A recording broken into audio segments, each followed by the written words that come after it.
Que legal. Vocês lembram da minha voz? Continua a mesma, mas os meus cabelos, quanta diferença. Melhor teste de microfone para mim é esse.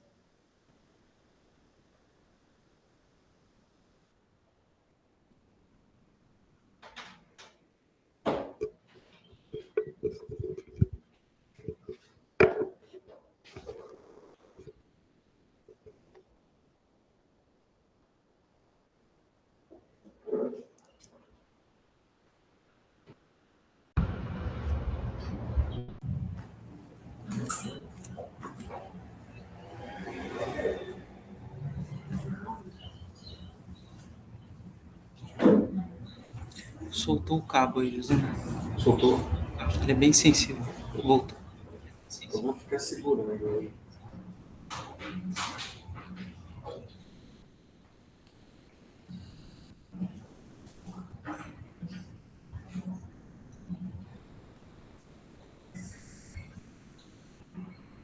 Eu vou abrir minha colinha aqui.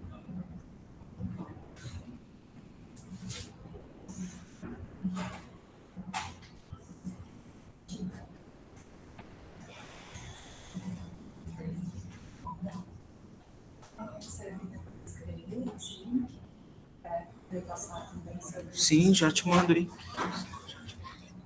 Tá no Google Meet aqui.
Quando vocês forem fazer livro, tem que tomar cuidado para não ser muito volumoso. Porque a gente planejou fazer um livro de no máximo 100 páginas. Deu quase 200. Porque o povo começa a falar e tal, e você fala, vamos fazer as coisas breves. Né? Acaba saindo mais do que recomendo. O problema de livro mais volumoso, né? Fica mais caro, porque tem preguiça de ler. Sim. Mas ele está publicado? Já. E ele está publicado por uma editora que chama Monstro dos Mares. Ela é uma editora que acredita mais na divulgação do conhecimento do que na autoria. Então você pode baixar o livro de graça na editora, deixar uma avaliação lá, e se você quiser, você imprime e paga pela impressão.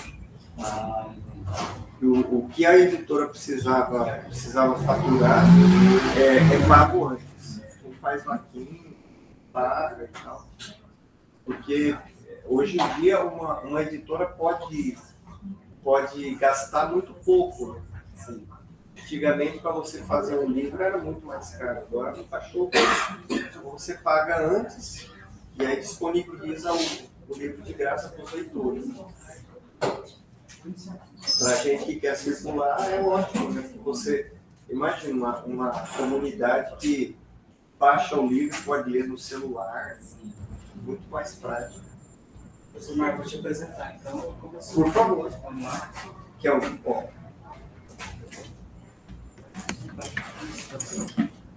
Então, boa noite, pessoal. Muito obrigado pela presença. Meu nome é Leonardo Reis, sou professor de Sociologia e participo do programa de pós-graduação em desenvolvimento local da UCDB Sou orientado por este senhor que aqui está, o professor Josemar. Quero agradecer imensamente pela disponibilidade do Josemar de vir até aqui para nos brindar com a sua fala a respeito de um livro que ele está publicando, um grupo de pesquisa do desenvolvimento local está publicando. Eu quero falar rapidamente aqui da formação, da trajetória mais, né, Josemar? Não dá para resumir a trajetória dele assim tão rápido, mas para vocês terem uma noção, né, dos temas que interessam ao Josemar e como ele trabalha, né? E é graduado em Filosofia pelas Faculdades Unidas Católicas do Mato Grosso e em Teologia pela Pontifícia Gregoriana de Roma. Ele é mestre em Psicologia pela Universidade Católica Dom Bosco e mestre em Teologia Sistemática pela Pontifícia Universidade Gregoriana de Roma e doutor em Psicologia pela Pontifícia Universidade Católica de Campinas. Atualmente ele é o professor, como eu disse, do desenvolvimento local e outros cursos também da UCDB, e, além do mestrado e do doutorado, né? Isso. Então é isso, brevemente, que é a ficha corrida. Muito obrigado.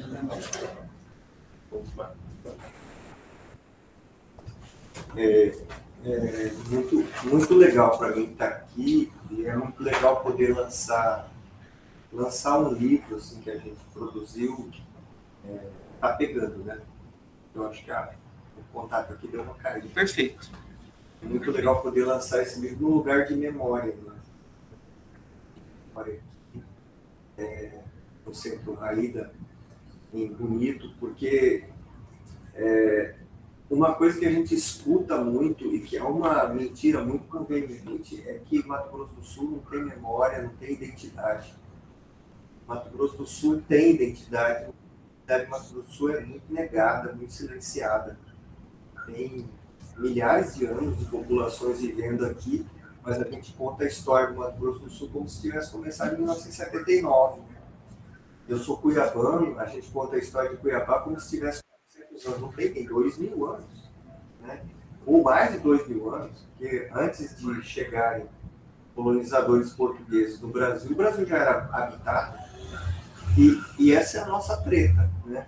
O título do livro, eu acho que ele merece uma explicação, o Antropoceno e os contextos de emergências e desastres. Essa palavra antropoceno é um negócio que pega, que é muito sério, né?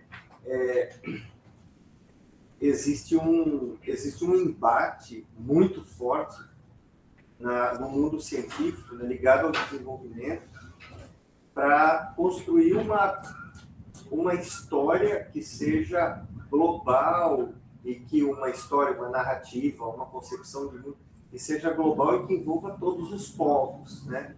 E aí a gente trabalha com desenvolvimento local, a gente trabalha muito na escala micro, com atenção à diversidade, com atenção a pequenas alterações em curso de rio, pequenas alterações em ruas, mudança de placa, educação, grupos de crianças e populações indígenas, etc. Aí a gente vê acontecer a seguinte questão. Eu vou falar alguns nomes alterados, vocês vão entender do que eu estou falando, para não identificar, né? Uma grande companhia mineradora, chamada Beleza do Vale Doce, destrói uma montanha no estado de Minas Particulares, né, lá nos Estados Unidos do Brasil. Uma outra companhia constrói uma grande hidrelétrica que arrebenta com o curso de um rio muito caudaloso e desaloja 5, 6, 7, 10, 20 comunidades de pescadoras e pescadores. A etnia Guató entra em crise porque ela depende do rio e o rio é todo loteado porque passa por diversas propriedades e porque tem que preencher formulário para vir para cá, para ir para lá. Está acontecendo isso. Você olha o planeta de cima, ele está impactado, ele tem buracos, né, na camada de ozônio. Quem produziu esses buracos na camada de ozônio? Não foram os Guató, não foram os Terena, não foi o meu time, que é o Corinthians Paulista. Né? Podia ser melhor, né? Mas nós acabamos de demitir um técnico que é um criminoso condenado. Já está bom, né? Condenado mais ou menos. Aí tem esse esforço sendo feito para dizer, gente, essa nossa era é a era do antropoceno. Ou seja, das eras geológicas, antes veio o Holoceno, né, em que é uma era que é caracterizada pela interação, pela mega diversidade, pela mega interação de espécies animais e de espécies não animais também nesse planeta. Espécies vegetais também interagem muito ricamente, né? Aí, de repente, surge essa tentativa de dizer, olha, a ação da espécie humana sobre o planeta Terra está sendo tão forte que a gente vai cunhar uma nova era geológica. Essa era não vai se chamar Holoceno, agora vai se chamar Antropoceno. Espera, é Antropoceno ou é outra coisa oceno?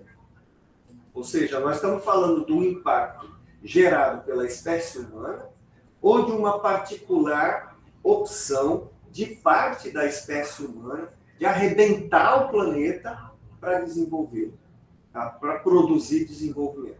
Então, uma pessoa que viaja num trem altamente poluente, essa pessoa tem a mesma responsabilidade que quem construiu o trem e quem usou carvão durante todo o século XIX, porque agora os trens estão limpinhos e cheirosos, né? Mas os trens são responsáveis por boa parte do impacto até o começo do século XX, até metade do século XX, sei lá, as guerras e tudo mais, né? Aí a gente pergunta uma coisa, já que esse problema,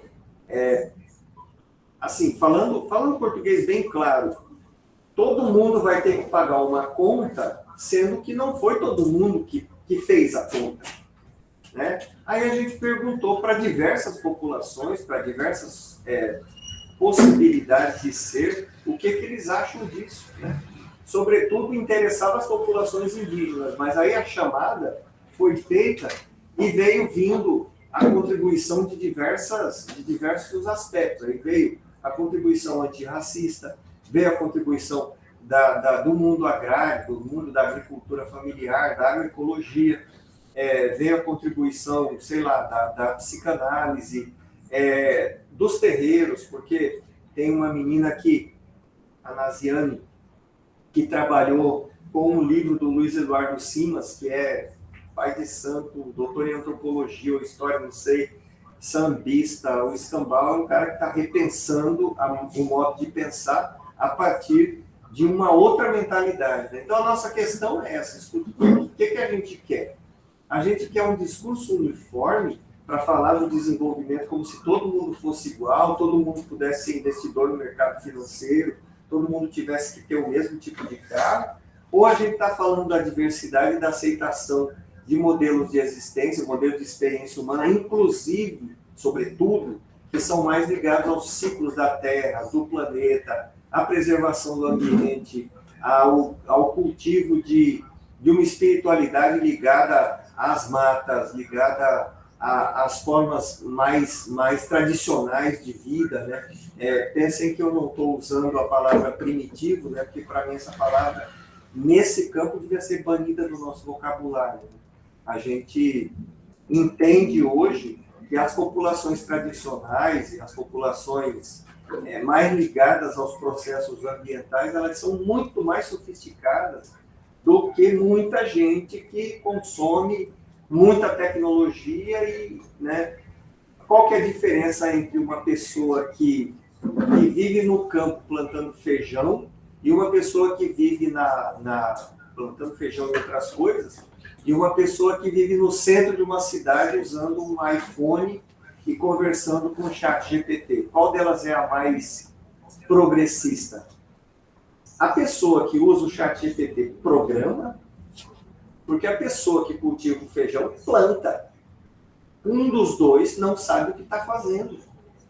Então a gente está embarcando num discurso, muitas vezes, sobre desenvolvimento, como se as formas tradicionais ligadas à terra, ligadas às populações, aos movimentos sociais, como se isso fosse primitivo. Não é, isso é ultra sofisticado. Isso é a riqueza que o Brasil tem.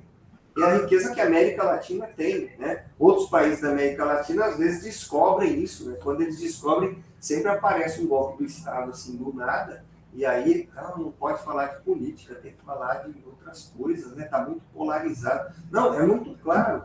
Quando você fala em contextos de emergências e desastres, quem que provoca os desastres? Em grande parte, os desastres são provocados por um sistema injusto de política, de economia, de distribuição de renda, de posse da terra, de alocação de recursos, de programas de governo, né? E o que a gente pode fazer para isso? Bom, pode fazer muita coisa. Pode lutar de diversas maneiras. A nossa maneira foi pegar pessoas, né, intelectuais que pertencem a essas tradições e ouvi-los, né? Eu quero destacar a presença dos autores, né? Tem a Adriana Dourado, professora Anita Bernardes, lá da psicologia da UCDB. Aí tem o Eliezer Rodrigues e o Antônio Carlos Benites, que são dois indígenas. São dois doutores indígenas. Isso é novo no Brasil, né? O Brasil está seguindo o rumo de outros países, como, sei lá, Austrália um pouco menos, Canadá um pouco mais, porque que a população tradicional não pode conquistar uma posição intelectual e interpretar este país. Por que a única interpretação que tem desse país é só de quem produz, sei lá, soja, ou aço, ou água mineral, né? Ou seja, tem muito mais diversidade aqui, tem mais gente, o José Francisco Nogueira, Leandro Skovronski, o Leonardo que está aqui presente, o professor Levi Marques Pereira, o Lucas Luiz, Márcio Trevisan, Naziane, que eu falei, o Rubem Lemke. O Márcio traz a questão da campanha da fraternidade, né, na Igreja Católica Brasileira, que quem está fora da Igreja Católica tem que saber uma coisa. Os católicos, e se tem católico me ouvindo, por favor, se manifeste, você que está aí, bate na mesa. Os católicos têm uma dificuldade extrema no Brasil com a questão ambiental, porque a Igreja Católica, nesse momento, está muito preocupada em discutir se o Papa Francisco é um Papa de verdade ou não é um Papa de verdade, porque ele fala de pobre. Isso é incrível. Isso é incrível. Eu nasci em berço católico, não sei se eu me identifico com essa forma descatólica de pensar. É muito absurdo. Enfim, gente, apresentando o livro, né, tem toda essa questão para fazer um discurso sobre o desenvolvimento. Por que a gente não assume a nossa subjetividade parte da nossa raiz, né? Parte da nossa raiz indígena, da nossa raiz híbrida, da nossa raiz ligada à agricultura. Eu acho que tudo aquilo que a gente está fazendo é muito legal, muito precioso e tem que continuar. No meu trabalho específico, que está junto com o Ian, eu trago um elemento que é bem relacionado a isso, que é o seguinte: muitas vezes a literatura sobre as populações indígenas botou as populações indígenas no passado. E é feita a mesma coisa com a população agrícola brasileira. A agricultura familiar, ela é vista muitas vezes como vítima, como incapaz de produzir em escala, como incapaz de produzir com eficiência, né? Aí eu falo um pouquinho de um livro de um antropólogo chamado Vítimas do Milagre, em que o cara fala: olha, as populações indígenas durante a ditadura militar foram muito vítimas, tanto que muitas se extinguiram. E tem populações que a gente fala que se extinguiram, que não se extinguiram, que resistiram, se repaginaram e reapareceram em outra dimensão. No Brasil e em vários outros lugares do mundo, né? E agora a gente tem aí líderes indígenas, tem uma indígena ministra de governo, Sônia Guajajara, né? Tem 2 ex-alunos nossos, secretários dela, o Luiz Eloy e o Leosmar Tereno. Se vocês estiverem por aí, um abraço para vocês, queridos. Luiz Eloy trabalhando na justiça, direito à terra das populações indígenas. Nós fomos ameaçados por Deus e todo mundo para ele poder fazer esse trabalho no mestrado. Depois fez o doutorado no Museu Nacional. E o Leosmar trabalhando com a agricultura tradicional terena. E tem mais intelectuais por aí ligados a essas tradições e ligados aos movimentos populares, né? Então tem Ailton Krenak, tem o Davi Kopenawa, a própria Sônia Guajajara, tem o Matale Pang, lá em Roraima, Thelminha, se você estiver aí, beijo. Tem o João Pedro Stedley, né? Não sei se é João Pedro, é um intelectual que é conhecido fora do Brasil, e no Brasil está tendo CPI, porque tem gente suspeitando que ele é um terrorista. Né?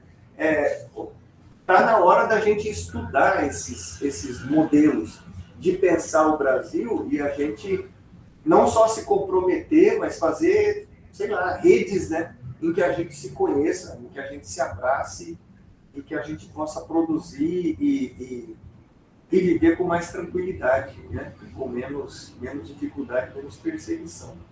Eu paro por aqui porque eu queria conversar um pouco, queria ouvir vocês, saber como é que vocês pensam essas coisas. O livro é de download gratuito, né? Está na página da editora. A gente acredita, tem outra treta aí, né? Vocês estão vendo que nós vivemos num planeta em que o acesso à informação é criminalizado. Uma pessoa que fala, olha, livros financiados com dinheiro público têm que ser gratuitos, essa pessoa pode ser presa por pirataria. É engraçado que quem privatiza o conhecimento público e proíbe o acesso a um artigo de altíssimo impacto, que pode salvar milhares de vidas, essa pessoa não é acusada de genocídio. Isso é muito interessante. Esse planeta é redondo, mas tem gente que ainda não acredita, porque é uma coisa que a gente precisa falar, repetir. Nessa editora você baixa o livro, se você quiser o livro físico, aí você entra em contato com eles imprimem e mandam para você pelo correio. Tem várias editoras que são assim, eu trabalho também com uma outra editora que chama Editora FI, de Porto Alegre, é bem assim, é mais barata que a Monstro dos Mares, né? Porque a Monstro dos Mares tem um trabalho gráfico mais cuidado. A Editora FI é mais simples, né? Para livros mais volumosos. É isso, gente, paro de falar. Quero ouvir o que vocês acham. Eu sou cagarela, eu confesso. Já fui chamado de homem da cobra quando era criança. Professor, tem uma dúvida. Obrigado. Ô, Josemar, tenho que fazer uma correção aqui. Por favor. Eu sou um péssimo mestre de cerimônias. Agradecer a Fernanda, né, pelo espaço maravilhoso, fundamental, para que a gente pudesse fazer esse lançamento. Ela foi solista desde o começo. Para a gente é uma alegria enorme poder estar aqui hoje, graças a ela. Muito obrigado. Sem dúvida. E a Dolores está aqui, te mandou um abraço aqui, está falando algumas coisas. E depois eu comento aqui, o pessoal está comentando. Tá bom. É uma coisa que a gente tem que ouvir, tem que ressaltar, né?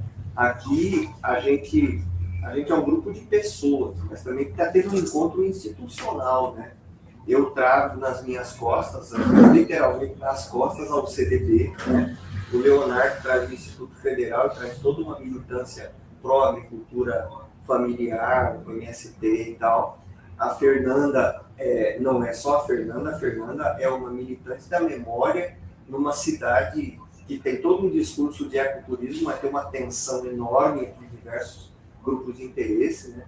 Aí eu não sei o nome de todo mundo, Wagner traz toda a questão da agroecologia, né? Não sei vocês aqui, a gente, quando a gente vem, a gente traz as nossas instituições e traz a nossa força aqui de articulação, né? De construção de redes, e isso é muito bacana.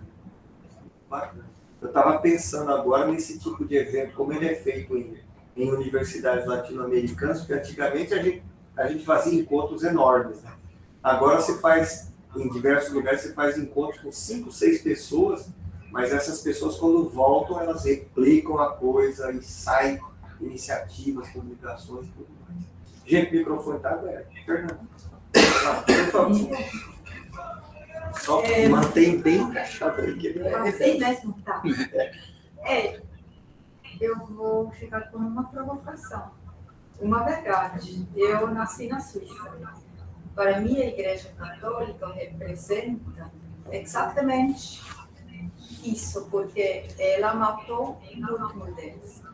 Ela é responsável para o patriarca em boa parte do mundo. Tem muita responsabilidade. Como foi colonizado, muito parte do mundo. E como ela até hoje atende as mulheres. Eu sou lutadora para os direitos das mulheres. E eu acredito que as mulheres crescendo vai mudar a planeta bem rápido. Porque a maioria das mulheres não pensa só em concorrência, que precisa ser mais forte, assim como o darwinismo mal entendido, né? Porque a natureza também, ela tem competição, mas a maioria parte, né, competição, é fazer as coisas juntos. Sim. Precisamos fazer as coisas em conjuntos, em grupos, em harmonia, para todo mundo ter o lugar certo para crescimento. Eu acredito que as mulheres fazem isso melhor que a maioria dos homens, a maioria das mulheres. Porque da nossa história precisamos fazer isso para a nossa sobrevivência. Sim, sim. Estou absolutamente de acordo com você. Isso é uma questão histórica, né? O planeta é um planeta hoje, né? A maioria das nossas culturas está organizada a partir do patriarcado, né? A partir da simplificação masculina. O homem é embrutecido, né? A gente precisa melhorar isso. Uma coisa que também o Papa Francisco é acusado de várias coisas, né? Uma delas é que nas visitas na América Latina, se vocês olharem, tem várias fotos dele sendo abraçado por xamãs. E sendo abraçado, Sumaya, vem aqui. Sumaya é minha assistente de palco. Eu vou abraçar a Sumaya do jeito que a xamã abraçou o Papa. Vem cá, baixa a cabeça. Obrigado. Vocês acham que esse abraço significa o quê? Eu estou abraçando como uma amante, como uma filha, ou como uma cliente, eu estou abençoando ela? Estou abençoando. Então, a coisa assim, ressoa, né? A gente tem uma parte da Igreja Católica que quer olhar para o passado e dizer, escuta, isso aqui foi errado mesmo. Agora, recentemente, tem uma declaração da congregação, não é para a doutrina da fé, mas uma congregação de alta relação com a doutrina, condenando a chamada doutrina da colonização, que nas grandes viagens ultramarinas, quando viajava os exércitos, né, dos países europeus, junto com os missionários, e os missionários abençoavam o que eles faziam, se acreditava que a verdadeira fé é também a verdadeira posse. Então, se você chega num lugar e o povo que está ali não é cristão e não quer se converter, você pode matar. E isso está bem claro que isso foi feito em nome da igreja, mas isso nunca foi doutrina oficial da Igreja Católica. Tá, mas e quem fez? É igual aqui no Brasil, né? Quem torturou durante a ditadura militar? Eu não fui. Tá, então vamos descobrir e vamos ver quem foi e vamos apurar, porque se eu roubar um relógio, vamos ficar sabendo que vai vir gente na minha casa e eu vou ser responsabilizado, né? A Igreja Católica está admitindo isso, uma parte. E eu acho que não só a Igreja Católica, as igrejas evangélicas, os budistas, os bancos, todas as instituições que cometeram violência simbólica ou real, né, tem que olhar para trás e dizer, puxa vida, como é que eu reparo isso, né? Como é que eu melhoro? E não é fazendo projetinho de boa vontade, é reparando mesmo, né? Tem países que foram arrebentados no processo de colonização porque a colônia queria os recursos naturais. A colônia financiou guerras entre etnias, golpes de Estado. Moçambique até hoje está pegando fogo, porque Moçambique tem muito diamante, né? O Sudão com cobre, o Brasil, Deus sabe, né? O Brasil tem tudo isso e muito mais. Quer dizer, eu acho que a gente, né, tem que falar, escuta, nós estamos sabendo Nós estamos sabendo disso tudo, né? Mas eu acho que hoje a grande voz que se ergue tem que ser uma voz feminina. A sensibilidade feminina a sensibilidade feminina está começando a circular agora, né?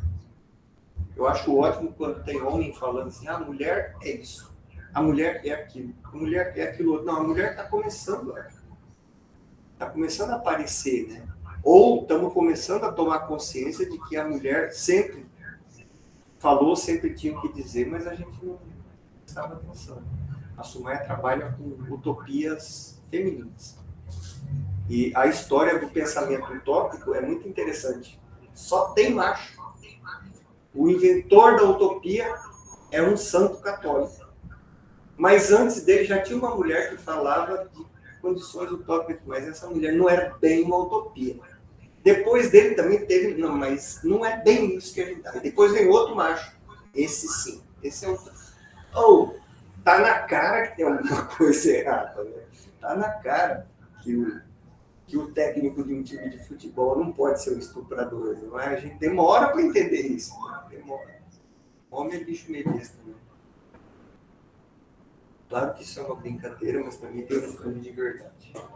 Gente, e aí? O microfone está ali. Só tem que chegar perto aqui porque não tem um filmão. Eu tenho que chegar perto e ficar segurando aqui no contatinho.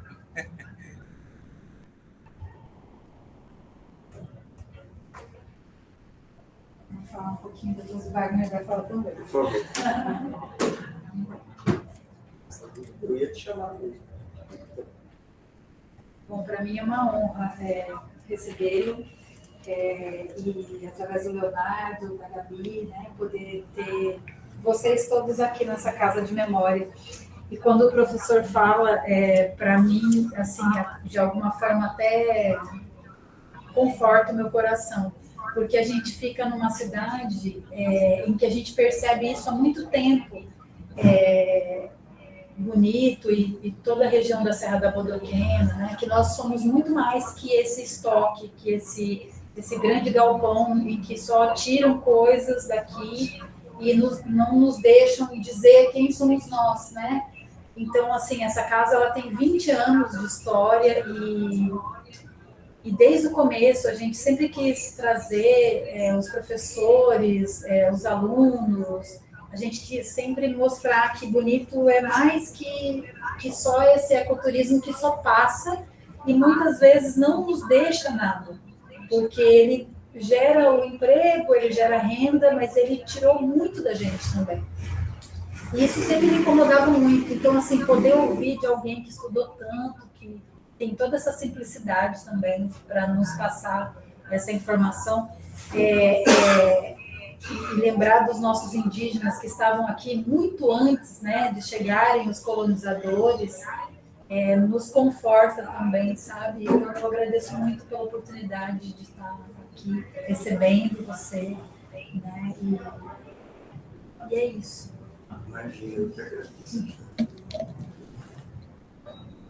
Eu que agradeço, imagina. Eu acho que é uma coisa também muito importante, né? O que a gente chama de ecoturismo, né? Muitas vezes é um ecoturismo sem eco, né?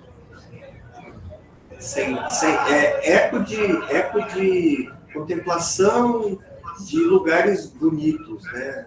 Paisagens, mas não tem eco de memória, de história, de enraizamento. A pessoa passa pelo lugar e tal. As pessoas que visitam qualquer lugar bonito hoje vão, às vezes preferem ficar no resort, né? No centro da cidade, para não suar, para não sentir a cidade. Isso dá dor no coração. Wagner, queremos ouvir você. Seu testemunho. Estou publicando aqui na história. Você está aqui do teu lado aqui, Senta aí, você. Na verdade, isso é uma grande honra de estar aqui, né? Com vocês. Eu estava contagiando agora, na Pantanal. E daí, de repente, eu chamava nesse canal. E junto com as pessoas, eu falei, não.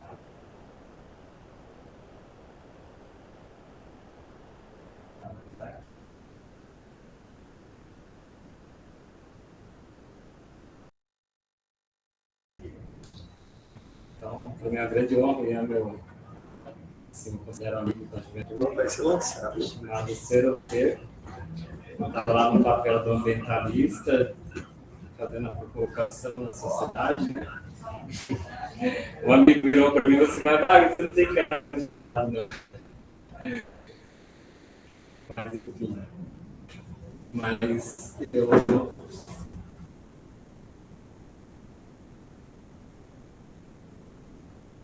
eu realmente, assim, eu realmente assim, gosto muito de arte.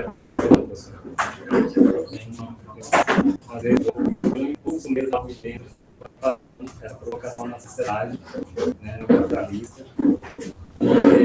Agora mesmo, para você ter ideia, antes disso tudo, né, eu estou questão um pouco do adoro, eu fazendo uma série de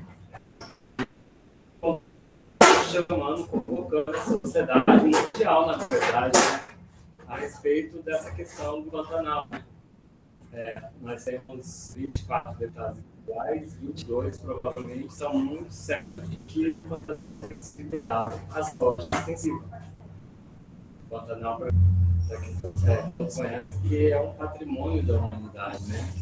A gente já passou aqui uma situação assim, muito drástica agora, esses últimos anos. Então, a soja no Pantanal, ela é inadmissível. Então,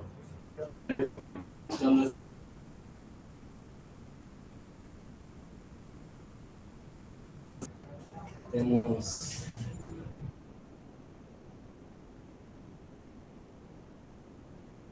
infelizmente esse desamparo, né, histórico do governo, né, do Estado, com relação principalmente a questões ambientais. Na verdade, nossa casa, que o nome da destruição é em nome da ação do mercado, da rentabilidade, só que é uma rentabilidade que é para poucos. Né? Hoje nós temos no Brasil 6 bilhões, aliás, são 6 pessoas mais ricas do país e o restante, entendeu? Que vai pagar, né, a miséria dessa questão da ganância, né? Então, o Pantanal é a nossa casa, o nosso patrimônio, o patrimônio da humanidade. A gente precisa, assim, se manifestar, entendeu? Eu estou querendo muito, assim, por exemplo, que está o meu amigo Thiago, a gente fazendo chamado num vídeo, estou falando sobre o Apuri. Hoje, minha principal foco é a palmeira de Apuri. Por quê o Apuri? O Apuri, ela é considerada pelos povos tradicionais como a palmeira mãe. Gente, o Apuri só fala a questão econômica, se a gente tivesse o apoio do governo, e eu acredito que nós vai avançar agora, a gente e a gente vai conseguir sair só com o de Apuri. A gente de econômico, mas também de assim, falar aqui, como assim? Um grão, né, vai investir bilhões para retirar uma multidão, uma diversidade gigantesca que a gente não tem a dimensão ainda, do que tem dentro do Pantanal, dentro do bioma, do ecossistema, para trocar por colocar um grão transgênico, né, que vem lá não sei da onde, para alimentar não sei quem, porque aqui não se alimenta. E só a palmeira de Apuri alimentaria uma infinidade de gente pela quantidade que a gente tem. Só para vocês terem ideia, hoje, olha o desamparo que a gente tem. A gente não tem sequer uma máquina apropriada para quebrar a castanha, para abrir uma das castanhas que poderia ter um alcance mundial no mercado, entendeu? Com ele você faz o melhor leite, o melhor óleo, entendeu? E a farinha dele, gente, para quem ainda não experimentou, nós temos aqui, a farinha dele, você faz a melhor farinha para a panificação. Você pode ter um alcance mundial, pode entrar em qualquer shopping center de nutrição, entendeu? E só essa palmeira, ela poderia dar essa condição e essa rentabilidade que a soja no milho transgênico, né? Em nome desse progresso, né? Então, a gente está fazendo um chamado, sim, para que a gente se aproprie do conhecimento sobre o nosso bioma, sobre as nossas plantas, sobre o que ela pode oferecer para nós, entendeu? Essa farinha de bacuré poderia estar sendo dentro da merenda escolar hoje. Pergunta se alguma criança hoje conhece a farinha de acuri. O Júnior conhece. O Júnior conhece. Gente, então, a merenda escolar poderia estar. A merenda escolar não tem ainda. Nós não temos maquinário para trabalhar com isso. Então, ontem nós estávamos num workshop de uma empresa chamada Embrapi, que tem no Brasil inteiro. Daí eu participei e a gente está com um estudo, gente, do micro daquela partícula que vai resolver toda a questão da soja, porque não vai deixar pegar bactéria, disso, aquilo, investido bilhões, há anos estudando isso, e a gente não tem uma máquina, questões primárias, um transporte de qualidade, um lugar para armazenar, um lugar para você processar, e outra coisa, é só você empacotar, colocar dentro uma coisa mais simples e levar até as escolas, para a merenda escolar. Nós não temos essa estrutura. Entendeu? Então, olha o nível, né, que vocês estão trazendo aí. E quem paga o passo, quem paga o passo são todos nós. Então, é um chamado assim, vamos conhecer, vamos aqui na Serra da Budoquena, vamos. Vai lá na feira, vai no mercado, pergunta, você conhece bacuri? Você tem palmito de bacuri aqui? Você tem a farinha? Vamos fazer, porque aquele funcionário, aquele colaborador que está dentro, que está na feira, que não tem aquele produto, que está no mercado, que não tem aquele produto, ele vai levar até aos responsáveis. Por que não tem esse produto? Indica. Tem as comunidades que trabalham, que produzem, entendeu? A gente tem uma empresa chamada Florestas Brasil. Por quê? Porque floresta? Porque a nossa floresta ela é rentável em pé economicamente. É mentira quem fala que tem que derrubar nossas florestas, trocar para colocar grama. Entendeu? Isso é uma mentira muito maldosa. Tá? E que, enfim, gente, é isso. A nossa contribuição é essa aí. Vamos fazer esse trabalho aqui, local, e vamos sim mudar essa história. Eu creio.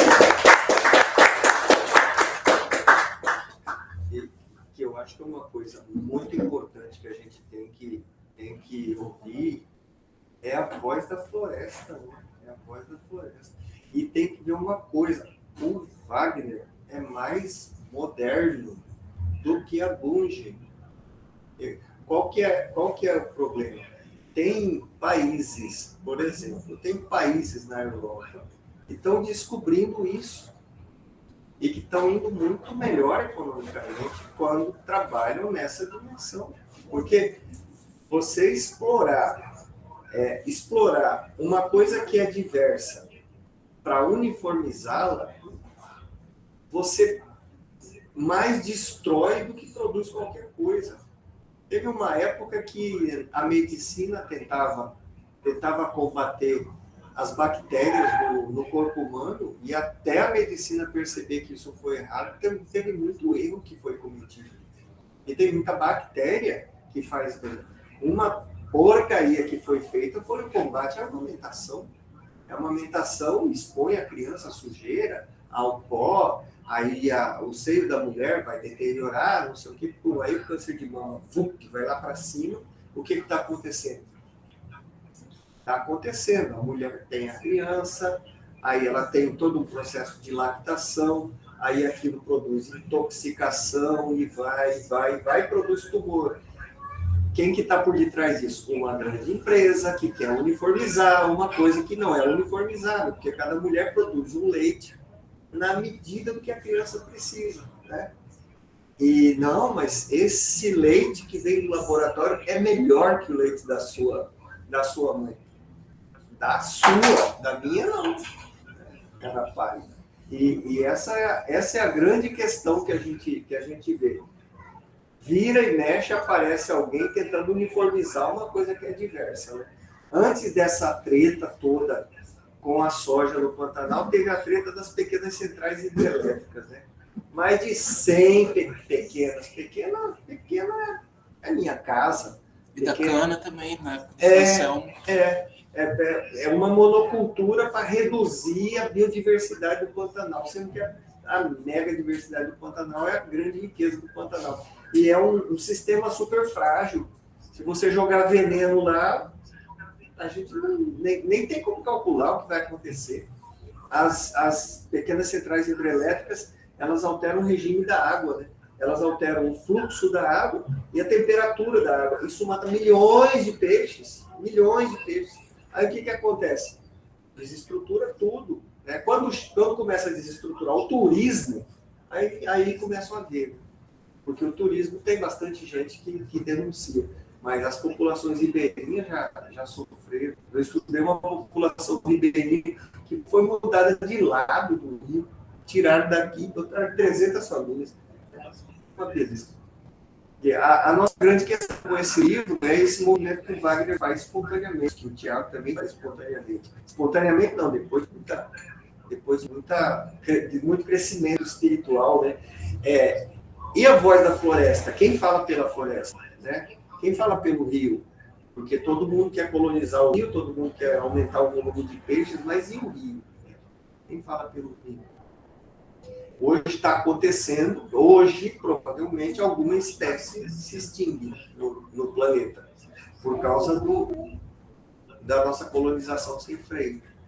Gente, o microfone é aberto. Eu faço um comentáriozinho e devolvo o microfone. Eu acredito que, desculpa. Vem cá. Segura assim, Oi, pessoal. Eu acho que nem está dando esse microfone. Boa noite, quem me conhece, Thiago Luiz. Sou guardião de sementes ancestrais tradicionais e estou aí numa missão de levar sementes da Argentina até o México. Comecei a viagem dia 12 de fevereiro e a pretensão é chegar no México até fevereiro do ano que vem.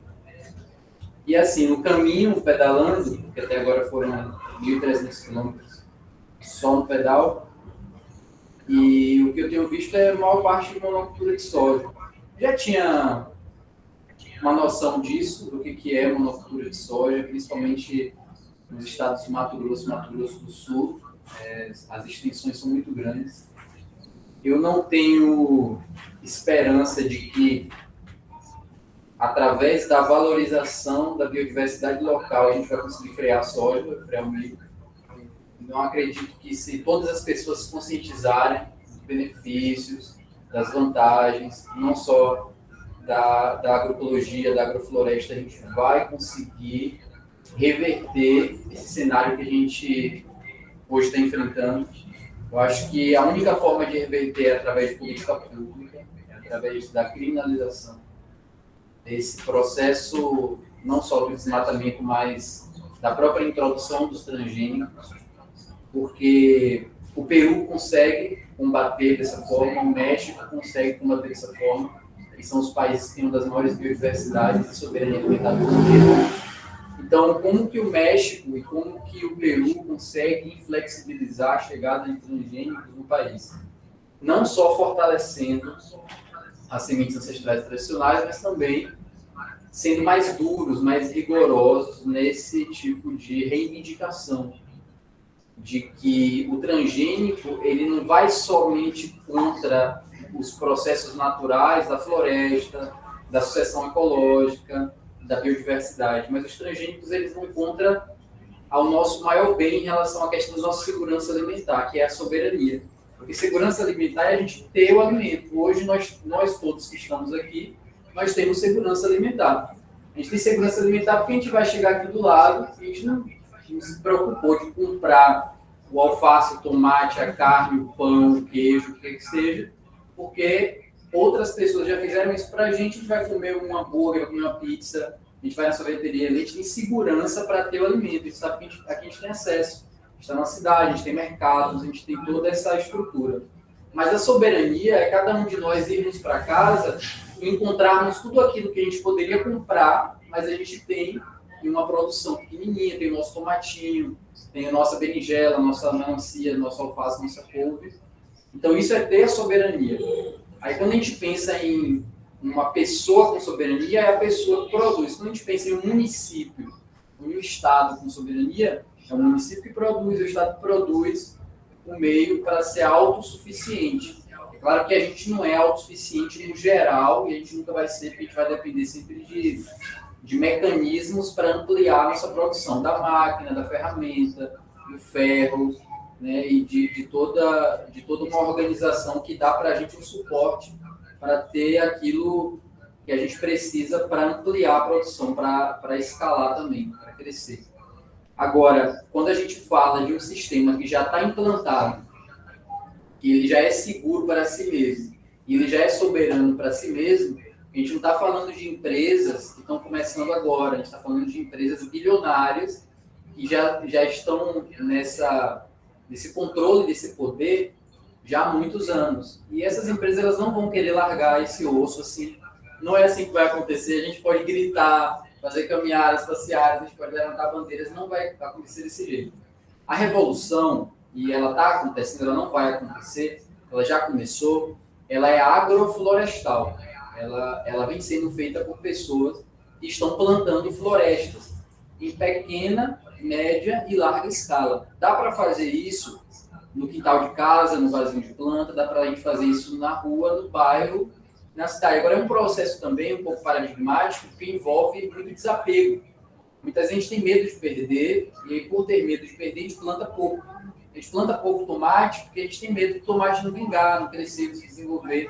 A gente muitas vezes não planta na porta, a gente fala, não tem um carro, não tem uma fazenda, não tem um sítio. Como é que eu vou plantar 200 pés de tomate se eu não tenho terra para plantar?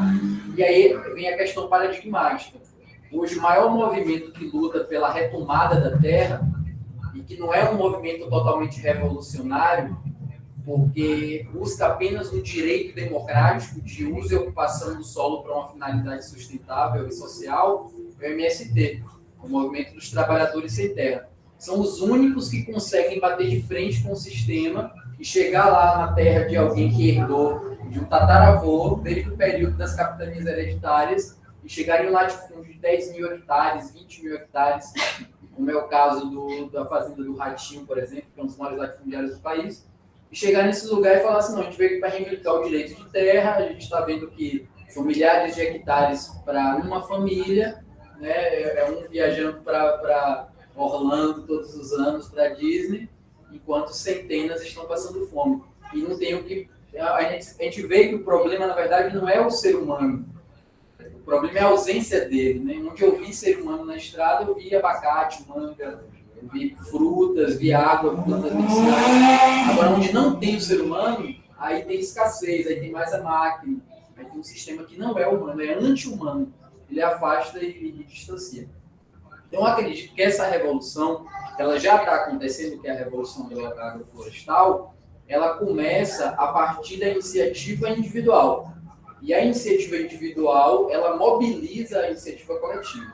Então, nós aqui, somos os revolucionários. Se a gente não tiver dentro da nossa consciência esse entendimento de que nós somos capazes de gerar impacto, de causar impacto com as nossas ações, a partir do que a gente planta, a partir do que a gente come, a partir do que a gente faz, como eu estava conversando agora há pouco, sobre a questão de que muitas vezes a gente não considera, a gente relativiza o que a gente faz no dia a dia, a gente desperdiça, e até com a Miriam também, a gente vem conversando frequentemente sobre isso, a gente desperdiça centenas de litros de água potável para jogar fora alguns litros de adubo mineral, que seria a urina. A urina, que é um adubo poderosíssimo, que poderia ressuscitar muitas plantas que estão com várias debilidades nutricionais, e a gente pega todo esse complexo mineral que a gente ingeriu, e a gente, obviamente, vai excretar, e a gente, ao invés de colocar isso como uma forma de potencializar uma produção, a gente, às vezes, tem nojinho de lidar com a urina e tal, e aí joga fora alguns ml com 5 litros de água potável, água que poderia ser consumida, que poderia ser bebida. 45 minerais. Então, imagine, 45 minerais, sem contar nas próprias fezes, que dentro de um banheiro seco também poderia ser redirecionada para outras finalidades. Eu já cheguei em alguns lugares que são mais inflexíveis nessa relativização. A gente está acostumado a relativizar, e aí o tempo vai passando, a gente vai desperdiçando cada vez mais água, e a gente vai jogando fora cada vez mais adubo. E o tempo vai passando e passando, e a gente vai reivindicando mudanças e transformações, e a gente espera isso. Agora, quando a gente começa a nós mesmos sermos essa mudança que nós esperamos, porque, é claro, como eu estou falando, não é isso, não é você utilizar a urina que vai fazer com que a soja freie no Pantanal, ou no Cerrado, ou Mata Atlântica. E eu acho que, inclusive, no Cerrado, hoje no Brasil, é a situação mais crítica que a gente vive, porque já é um bioma invisibilizado, já é um bioma altamente negligenciado, em comparação com o Mata Atlântico, em comparação com a Amazônia. Vamos salvar a Amazônia, e o Brasil inteiro se comove quando vê um bichinho lá, né, uma árvore caiu e um bichinho pegando fogo, se comove muito. Agora, no Cerrado, a maioria das pessoas pensam que no Cerrado já é um campo, já é um lugar aberto. Muitos até falam assim, não, então é melhor que tenha soja, vai adubando, uma árvorezinha no meio ali, outra mais distante. Sem saber que o Cerrado, na verdade, é um bioma multidiverso, com várias fitofisionomias diferentes, áreas mais densas, áreas mais esparsas, muitos capins nativos, né, muitas gramíneas nativas, muitos arbustos, enfim, uma infinidade de plantas medicinais, de animais que vivem já nessas condições mais, de certa forma, desarborizadas, mais abertas, de pastagem. Só que muitas vezes nós mesmos deixamos, como o Wagner sempre bate nessa tecla, nós mesmos, por uma certa procrastinação, a gente sabe que é interessante o acuí, a gente sabe que é interessante o barulho, muito legal, a gente sabe que a bocaiúva é fantástica, é muito nutritiva, só que a gente vai procrastinando e fala assim, é legal, mas eu não sei fazer, é legal, mas eu não sei usar.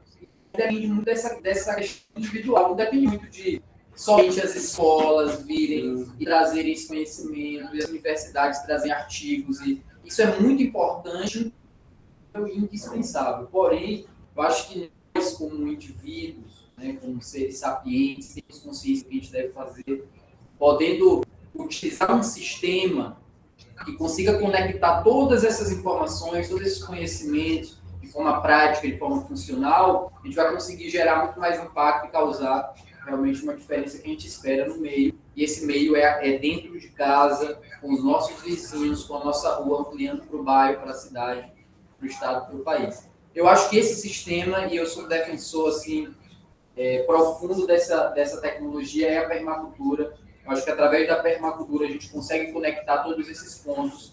Não existe um norte, né, tão direcionador, digamos assim, um norte que dê essa condição da gente organizar as ideias e deixar as ideias de forma práticas como uma permacultura. Então, com certeza, através da permacultura, a gente consegue bater de frente com esse sistema, porque a gente vai dar prejuízo para o mercado, no sentido de que não que a gente vai destruir o que eles têm, mas a gente vai ter a soberania de não precisar comprar exclusivamente aquilo que eles estão nos oferecendo, porque a gente sabe que, por exemplo, a Aroeira Pimenteira, tem alguns lugares que eu já fui aqui de comércio, que a gente vê ali uma embalagenzinha, faça você o seu gin, e aí tem algumas sementinhas de Aroeira Pimenteira, que é uma planta da família da manga, uma anacardiácea, tem um sabor que lembra, né, característico da família da manga, e vendido a 5, 6 reais, um negocinho desse tamanho. A gente sabe que o quilo dessa planta está mais de 100 reais, sendo que é uma planta que dá por aí no meio do mato, sem precisar de ninguém plantar, nem adubar e nem fazer nada. Então, é meio que observar com um olhar mais soberano das coisas que a gente pode ter sem precisar comprar. Isso é um ponto inicial. Ao invés de falar assim, hoje eu vou na feira comprar ali a couve, a alface, a rúcula e o almeirão, ver o que eu posso de punk, né, que é esse termo meio controverso das plantas alimentícias não convencionais, o que eu posso encontrar, né, de plantas que vão me trazer isso. Será que eu posso comer a folha da manduba, que vai ter mais cálcio do que a couve? Será que eu posso comer um caruru, que vai ter mais ferro do que o espinafre? Será que eu posso comer uma beldroega, que vai ter mais ômega 3 do que os peixes do Polo Ártico? Né? Então, é interessante a gente pensar dessa forma, porque a gente, ao invés de pensar de forma simples, um paladar, de certa forma, até mais infantil, a gente começa a ampliar para, inclusive, aprofundar mais os nossos conhecimentos na gastronomia, na culinária, em relação aos conhecimentos de como preparar esse alimento, de onde vem a origem desse alimento, para que a gente continue a desenvolver a nossa sociedade de forma mais complexa e não de forma simples, como o agronegócio tem feito, que é um exemplo muito, muito banal e simples de que é a simplificação da vida. É a simplificação da vida. É a vida que é algo complexo, abundante, diverso, cheio de aromas, de sabores, de cores, texturas. É a gente transformar toda essa abundância e diversidade em coisas simples, em fast food, em uma comida que a gente não preparou, em um restaurante que a gente não costuma frequentar, muitas vezes com pessoas que a gente acabou de conhecer naquele momento. Então, é a simplificação da vida, não é a complexificação. Trazer harmonia, em trazer uma profundidade para as coisas que a gente faz no ato de coletar, no ato de fazer o planejamento de quando a gente vai coletar. Nossa, então eu sei que outubro é uma época que sempre vai estar frutificando mais determinada planta na minha região. Eu sei que em janeiro vai frutificar mais aquela planta. Então, criar esses hábitos, criar essa cultura de coletar também no período certo e nos transformarmos também em seres coletores que somos, pelas ferramentas que a gente já ganhou da natureza de forma gratuita. Os nossos olhos, as nossas mãos, as condições naturais que nós temos para sermos realmente considerados como seres coletores que somos. Armazenando também, compartilhando. E o que nos faz humano é essa questão da solidariedade, da compaixão com as pessoas que mais precisam. E é isso. Agradeço a esse espaço.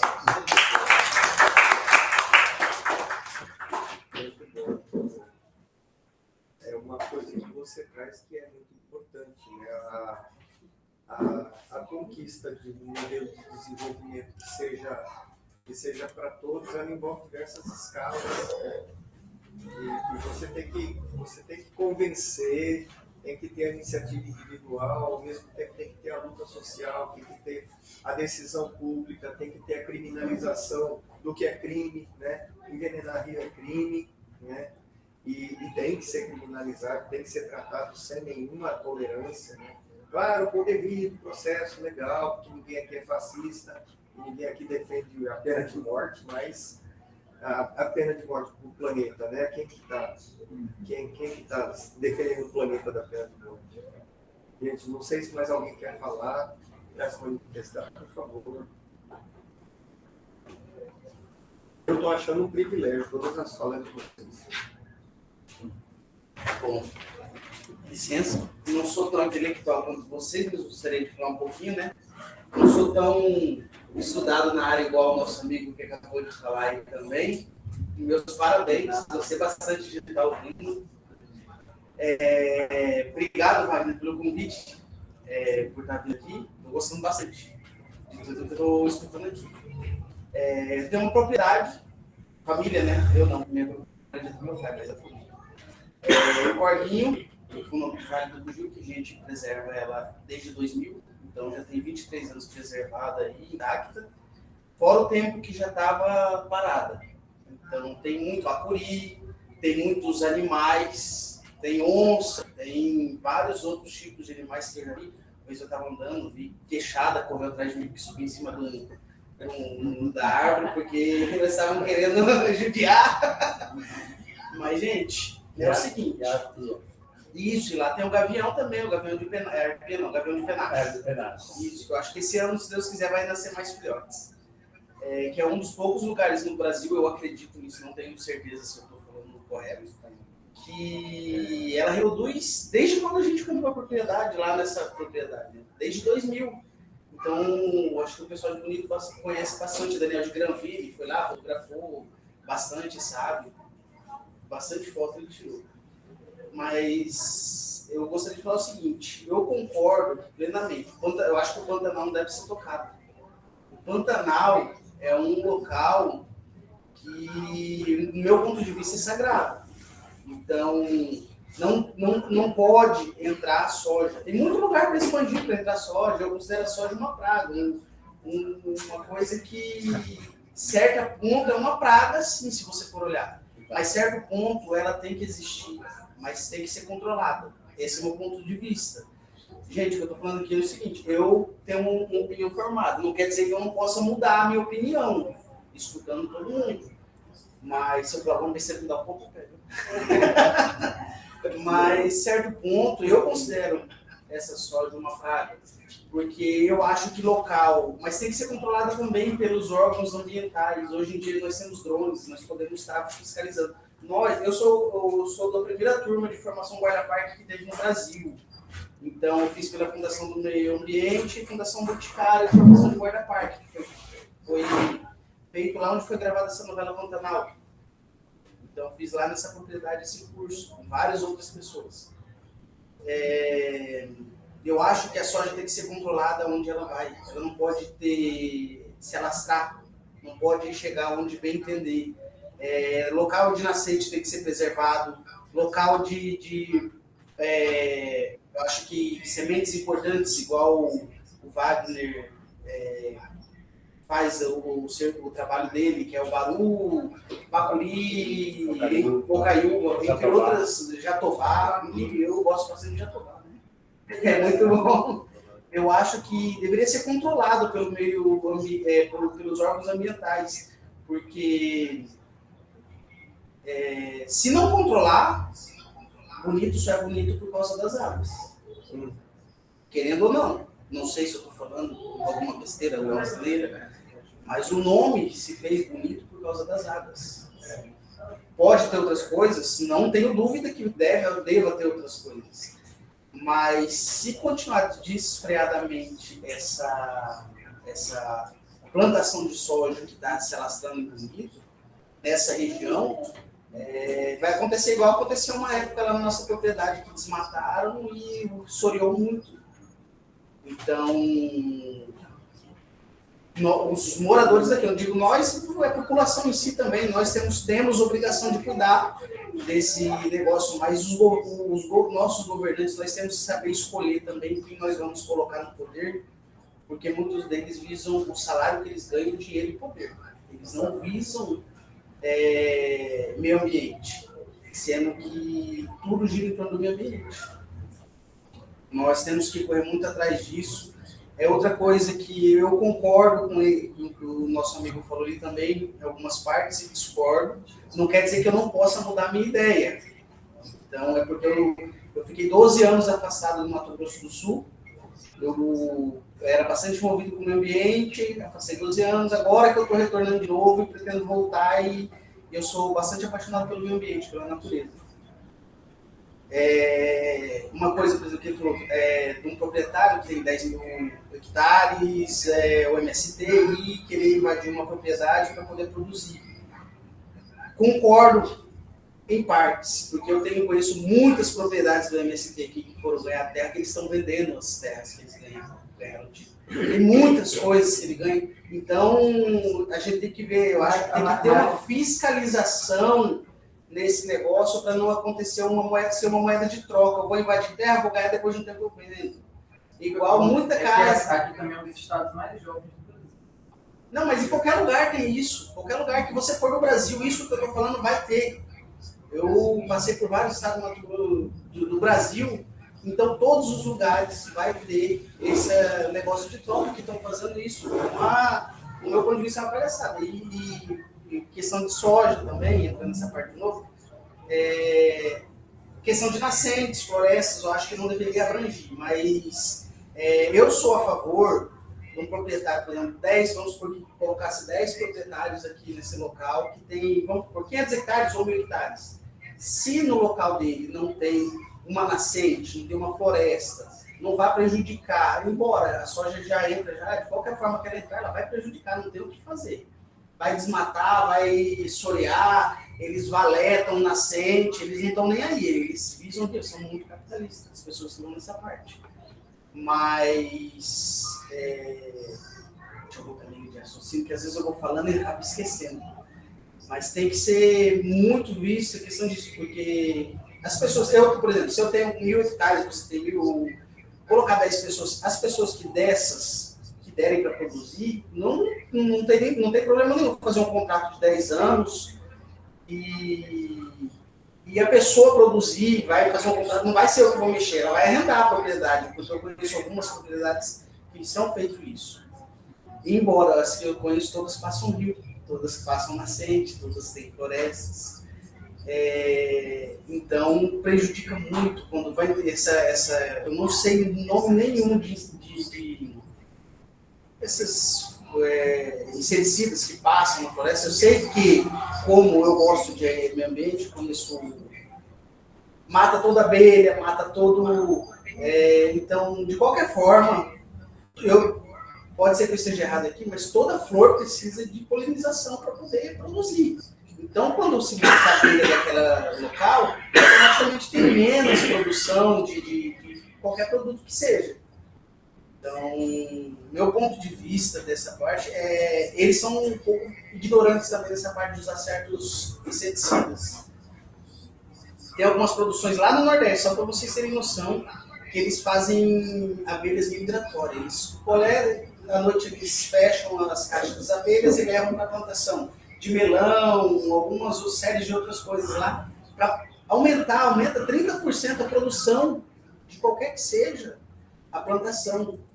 Então, é uma coisa bem interessante. A abelha, quando eles passam esse inseticida, matam tudo, cara.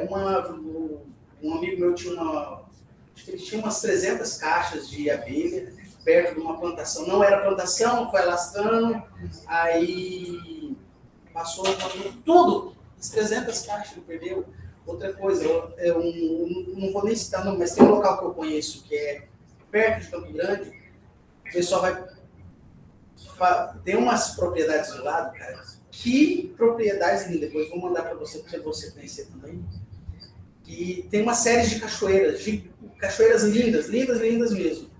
E toda produção de soja, o cara avança para o lado da nascente 20 metros.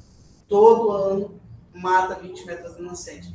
E eu quero que vocês vejam o volume de água que é essas nascentes. Cara, é uma coisa magnífica. Eu fui lá porque acho que tem pouco mais de 2 meses que eu voltei para cá.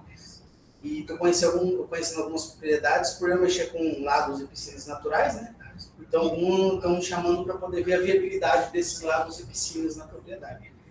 Cara, a riqueza maior do planeta é a água. E os caras não têm a consciência de preservar, sei lá, 150 metros em volta dessa nascente. Não vou mexer ali, porque ali, onde eu tenho a maior riqueza da minha propriedade é a água. Eles devastam tudo, cara. É uma coisa que chega a ser surreal. Estão matando a galinha dos ovos de ouro. Exatamente. É justamente isso. Então, questão de sementes, que nem você estava falando. Eu estava escutando, estava pescando um pouco de cada coisa. Tudo depende da gente correr atrás. Você tomou iniciativa de ir partir das partes das sementes. Cara, eu acho magnífico a sua questão, tem muita coisa que me foge da mente, como eu vou falar, mas a sua pegada, o que você está fazendo. Achei magnífico, desde quando a gente se encontrou lá no Aquário do Pantanal. Então, meus parabéns para você. Mas se uma pessoa não começar, não botar a cara a tapa, não vai ter iniciativa. Não adianta a gente jogar a culpa, por exemplo, em 6, que contém toda a riqueza, boa parte da riqueza do país. Se eles estão lá, eles correram atrás, de certa forma. Então, eu penso o seguinte, o mundo é redondo para todos. Nasce o sol para todos. A gente tem que correr atrás da nossa história. A gente tem que correr atrás do nosso... Que você está correndo atrás dos seus ideais. Eu estou correndo atrás dos meus ideais. Antes eu estava, sei lá, eu estava inerte, eu estava morto, bem dizer. Não sabia o que eu estava fazendo na minha vida. Então agora eu vim com um propósito, que é botar essa propriedade que a gente tem. Abrir para o público, estava fechado. Quantos hectares são? São 100 hectares. Não são muito, não, são 100 hectares. 96, na verdade. 96, mas é dentro de um vale, cara. Vocês já produzem bastante lá? Nada. O que você perguntar, a gente não produz nada, tá parado. Mas tem área agricultável? Não, Mas aí vocês têm outras rendas, no caso. Essa propriedade, até o momento, só traz despesa. Imagina vocês, desculpa interromper sua fala. Vocês pessoas que eu estou subjugando aqui, relativamente escolarizadas, se comunicam, tiveram o mínimo do mínimo, você fala bem, você tem um bom português, então óbvio que você teve o mínimo de escolarização. Você foi alfabetizado, olha que coisa legal, você foi alfabetizado, coisa legal. Quando você pega toda essa estrutura que você tem, que os seus familiares têm, e ainda com toda essa estrutura educacional, com esse conhecimento, com o que eu posso chamar de socialização, e não tem uma produção em 100 hectares, imagina, aí você pega um cara, que ele não foi alfabetizado, a mãe dele também não, o pai dele também não, e ele ganhou a terra. Por quê? Porque era um cachorro para a sociedade. Certo. Porque se você chegar na porta do prefeito, na porta do você que tem o mínimo de forma de se comunicar, chegar e bater, pedir, eles não vão te dar. Você, imagine um miserável que mora na rua, que o pai era alcoólatra, que ele teve toda essa influência, que viu a mãe sendo agredida, que teve toda uma realidade que é diferente da minha. Tive uma realidade difícil também, né? Caatinga, lá do Nordeste, aquela coisa. Conheço o Nordeste, moro lá no Nordeste. Então, ver aquela coisa toda, Caatinga, bicho morrendo, seca, ver as coisas passando fome, aquela coisa toda. Imagine, eu ainda posso, nem me comparo a certas situações que eu vi. Mas eu também conheci, só em defesa, talvez, do MST, eu conheci os maiores guardiões de sementes ancestrais tradicionais desse país. Não estou falando do estado do Paraná, nem do estado de Santa Catarina, nem daqui do Mato Grosso do Sul, que eu conheço poucos assentamentos aqui, até mesmo porque tem poucos assentamentos aqui. Não só aqui, mas no Mato Grosso, praticamente 0 acampamentos de referência. Por quê? Porque aqui é uma guerra onde a galera está muito armada até os dentes de fuzil metralhadora, literalmente falando disso mesmo. É guerra nesse sentido, de estrutura política, de retaguarda política, de toda uma estrutura que, contra essa galera maltrapilha, contra essa galera que não tem essa estrutura, esse sistema que nós estamos muitas vezes a gente sem conhecer, a gente fala assim, o MST não produz, né? O MST ele pega a terra, ele pode vender lá e tal. Isso acontece muito, mas em termos comparativos, a gente faz uma grande comparação, pessoas como nós, que vendemos muito mais, que nos vídeos fazemos muito mais. Porque a gente, de certa forma, já nasceu com dignidade. Né? Uma pessoa que nasce sem terra, que o pai, que a mãe, que o avô, que o bisavô não tinha terra, todos os seus ancestrais, de toda a sua árvore genealógica, ele não conhece ninguém que tinha propriedade privada. Nesse mundo de propriedade privada são os mais miseráveis. Aí, esse movimento é o único, não tem outro movimento, que atende pessoas que são totalmente desassistidas. Não existe no Brasil. Se existir, eu queria muito ser apresentado a um movimento que eu sem nada, literalmente eu sem terra, que é um movimento dos trabalhadores sem terra, eu sem nada bato na porta e a galera me atende. O que a galera faz? A galera fala assim, você não vai chegar já num assentamento, você vai chegar num acampamento, você não vai invadir porque se o MST, eu queria que fosse revolucionário, e chega a me arrepio em falar isso, eu queria que tomasse a terra, isso era eu. Mas não sou eu. O MST é bonitinho, cara. O MST tem agroindústria. O MST exporta para centenas de países do mundo. O MST é a maior produção de arroz orgânico do país. De toneladas. O MST, tipo assim, bate de frente com a produção da China. Tipo, da América Latina, a gente é o maior produtor de arroz orgânico, incomparável com outro sistema. Não tem Bayer, não tem Monsanto para bater no MST, nesse sentido de alta produtividade. Mas é um sistema que segue bonitinho, segue correto. Tem bancada do MST hoje no parlamento. Então, tem deputado federal representando o MST. Já não é mais aquele movimento que só apanhava de ser discriminado como se fosse marginal, como se fosse feito só de pessoas que não têm conhecimento nenhum, não têm escolaridade e aquela forma bonitinha de falar com tudo certinho, com as palavras certinhas. Muitas vezes você vai ver gente falando errado, engolindo S, engolindo R, sabe, com sotaque, ou então falando coisas que muitas vezes não são técnicas. Mas, ainda assim, com todas as suas debilidades e coisas que precisam ser vistas, melhoradas, ampliadas, né, corrigidas, é o único. muito movimento que defende, que acolhe essas pessoas. Porque a gente chega na Argentina, a Argentina é um país que está passando por uma condição de miséria agora, e eles babam pelo MST, cara. Eles falam, como assim? Como assim que o MST? Como é que você fala mal do MST? Como assim que, tipo assim, a galera consegue ver alguma coisa errada no MST? É um movimento que nasceu ontem, nasceu nos anos 70. Inclusive, simultaneamente com a soja. Porque a soja transgênica no Brasil, ela entrou através da Argentina, inclusive, ilegalmente, né? No começo, a soja transgênica era proibida no Brasil, durante quase 10 anos ela ficou proibida, até virar essa baderna que virou hoje. E o MST é o único movimento que consegue entrar dentro. Eu vou conseguir, vamos se juntar, nós que estamos aqui, ó, nós aqui nessa sala, vamos se organizar, ligar para um político que dá retaguarda para a gente liga para 2 delegados, 2 deputados federal, liga para o governador, o que quer que seja. Vamos articular a gente, tomar a fazenda de latifundiário. Aonde que a gente consegue, morre um por um. Agora, os miseráveis conseguem fazer isso, botar umas lonas de... A gente não tem isso. A gente não... Nós, eu digo eu mesmo, eu sou um cachorro comparado com um cara que consegue ter coragem de botar sua filha, seu filho, debaixo de uma lona, entendeu? De cagar dentro de um buraco durante meses, até conseguir o direito de uma terra. Depois esse cara, durante esse momento, e eu me arrepio falando isso, porque eu conheço assentamento do Contestado, eu conheço o assentamento Mário Lago, eu conheço o assentamento Ana Primavera, eu conheço o assentamento Che Guevara, e em vários lugares do Brasil, no Paraná e Santa Catarina, aqui no Mato Grosso do Sul, no estado de São Paulo, a grande referência do assentamento do Mário Lago. Só um desses assentamentos, que é o assentamento do Contestado, com Luiz César Kerber, ele tem 700 variedades de feijão.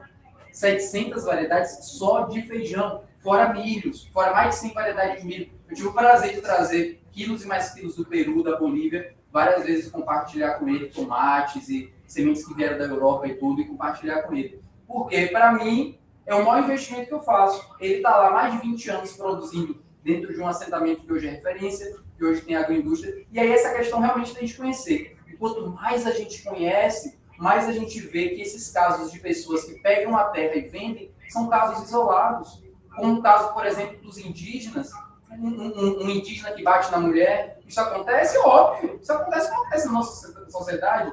Né? Um indígena que pega e joga lixo na rua. Óbvio, na nossa sociedade, se a gente for comparar indígenas que estão poluindo e pessoas não indígenas que estão poluindo, indígenas que estão agredindo as suas mulheres nas casas e pessoas não indígenas que estão agredindo as mulheres nas suas casas, isso é ridículo a comparação. É a mesma coisa do MST. Se a gente comparar, né, pessoas que estão lutando em relação à questão de reivindicar os seus direitos, essa questão do uso e ocupação do solo. Hoje eu estava conversando uma coisa com a Miriam interessante.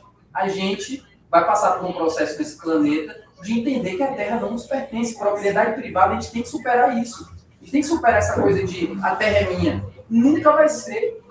MST não é só um movimento político. Não é só um movimento de reivindicação por direito de terra.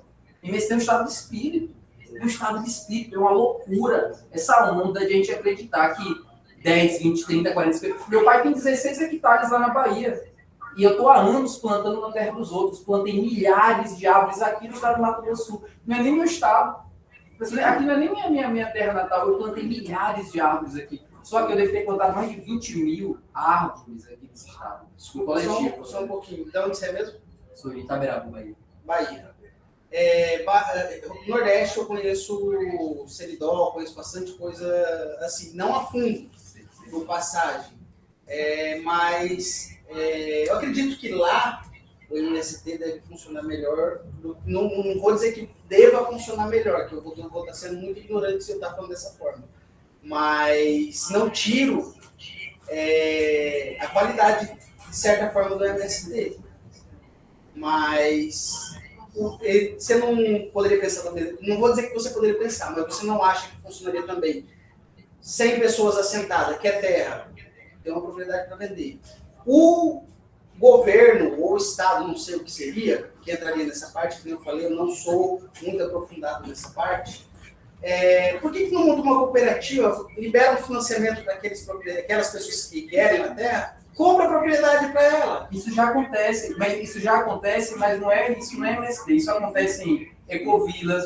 Isso acontece em centenas de organizações do Brasil, desses coletivos. Eu conheço alguns coletivos. Em Minas Gerais acontece muito, principalmente aquela região ali de São Tomé das Letras e Baipendi, na Serra da Mantiqueira. Tem muitas ecovilas, que a galera até tira onda desse chama de ecovilas, porque a maioria dessas pessoas que têm essas condições de comprar são pessoas que têm o mínimo. Agora, não precisa ter condições, não. O governo, se tivesse um programa que o governo deve... Não, mas tem um governo sim, que inclusive está dentro dos movimentos, até de acampamentos organizados, entendeu? Os sindicatos, eu inclusive já participei, entendeu? Tem um fundo de recurso que organiza, por exemplo, nós estamos acampados, e daí tem um processo de uma terra lá, eles podem acelerar isso, entendeu?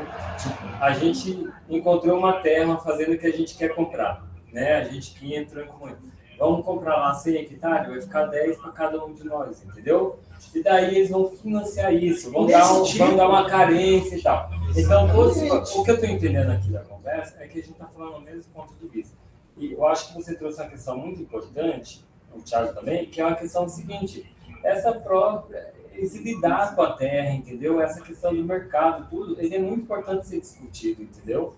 E eu acho que a gente não vai chegar agora num ponto aqui, porque é algo muito crônico. Não, vai muito além. E essa questão, porque eu participei e vivi dentro do movimento de terra, e nós estamos falando a mesma linguagem aqui, entendeu? Só para falar que é o seguinte, a gente tem que rever as condições de cada indivíduo, e a gente tem condições de dar uma assessoria, de um acompanhamento, para ver se realmente aquela pessoa vai vender daquele jeito, ou se é uma remuneração, ou se é uma benfeitoria, o quê? Cara, mas é um debate que não tem... Então, assim, é só, que nem vocês estavam falando, eu só estou documentando. Tá isso, fantástico. em questão de o seguinte, eu sou a favor desse tipo. Tem 1000 pessoas que querem comprar uma terra. Beleza, eu sou o governo, eu vou liberar uma linha de crédito para vocês 1000 comprar terra. Mas vocês, lembrando, se 500 não pagar, os outros 500 vai requerer, senão vai ser tomada essa parte dos 500 ou dos 1000 e vai colocar nova lista. Porque é o seguinte, não adianta periquito comer milho e papagaio leva fama.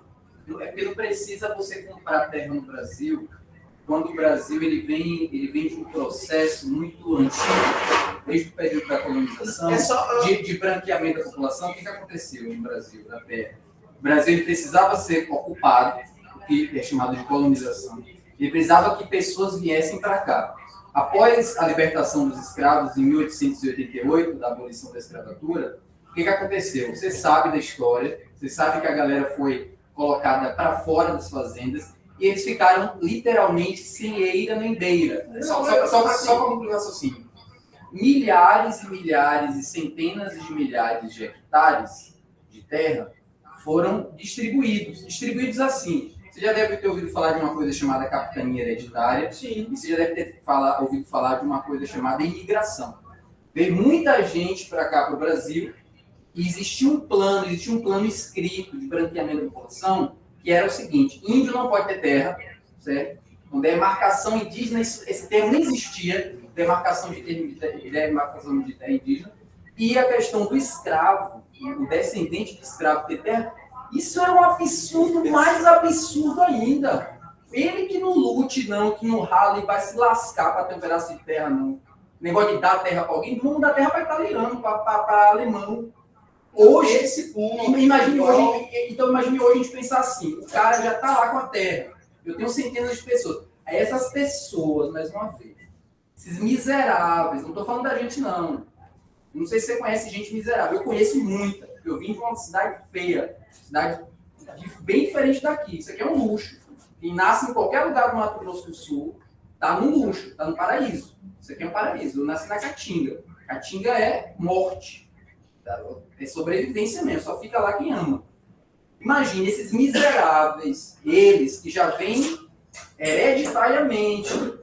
Meu pai, se meu pai não tivesse ralado para comprar uma pedaço de terra, meu avô deixou o quê? Meu bisavô deixou o quê? Meu tataravô nem conheço.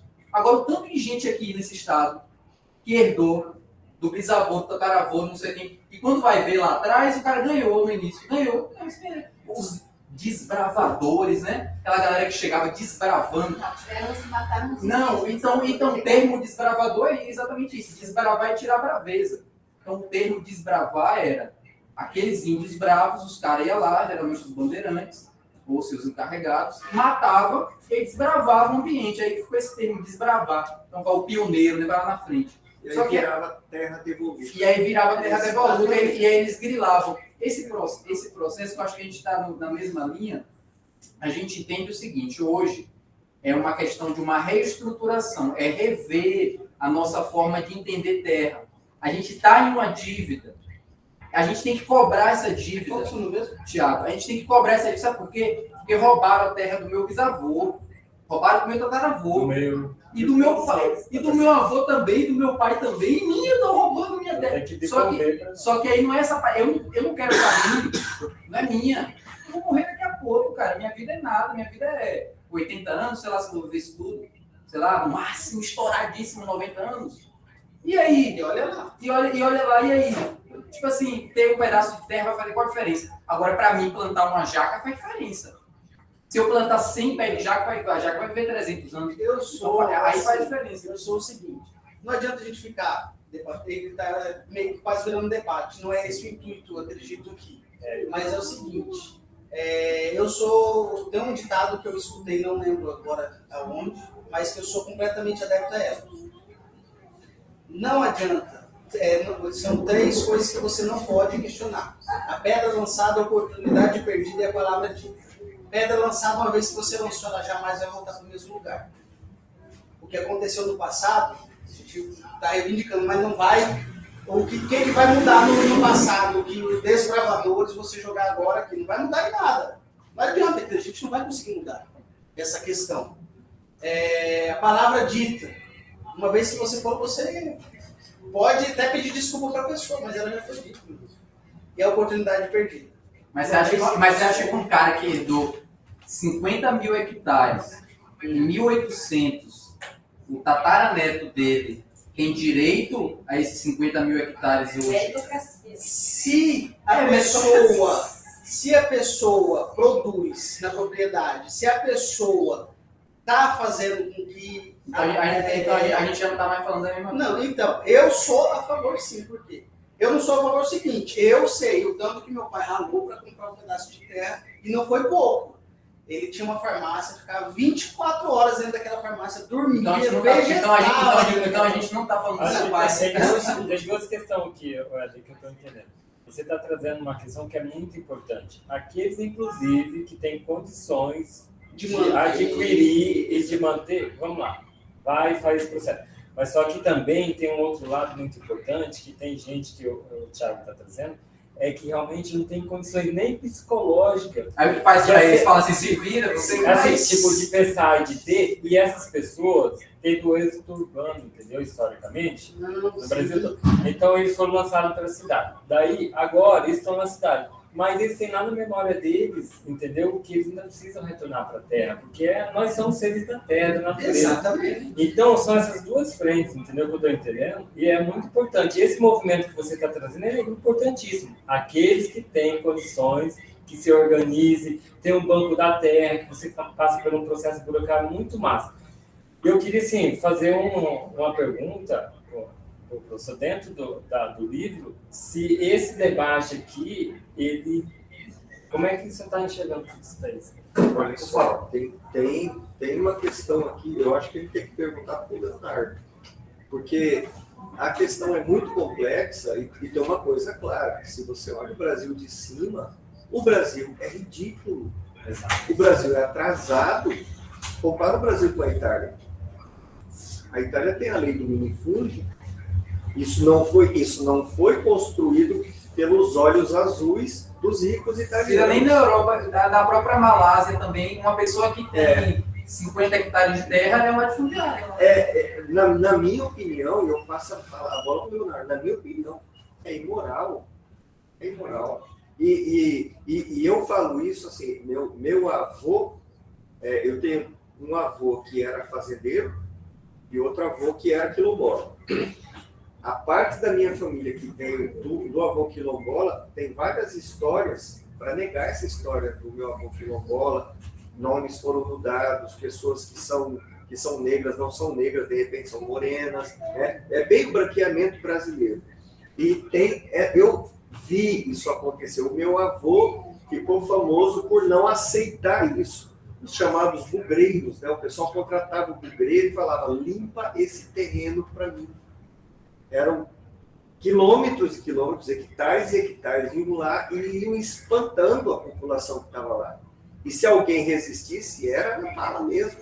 Isso é perto de Cuiabá, a 50 a 60 quilômetros de Cuiabá. Né? Para ir até lá era uma semana em carro de boi, mas e mais para o sertão, aí a coisa pega mais sério. Né?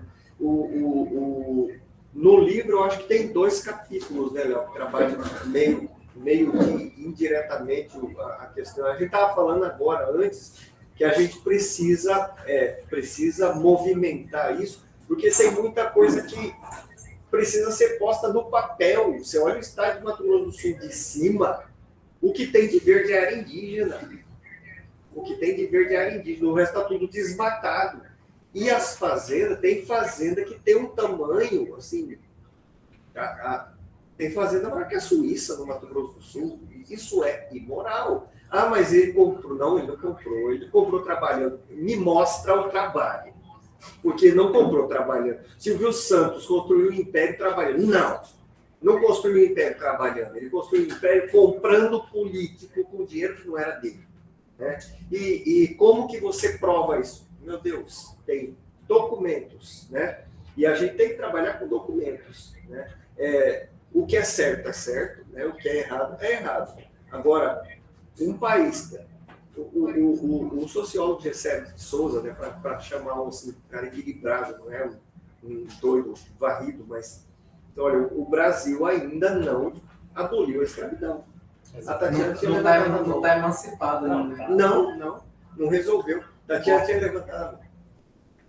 Leonardo, eu passo pro seu. A gente tem que ver um teto aqui que as crianças estão capotando aí. Estão capotando. Vai lá.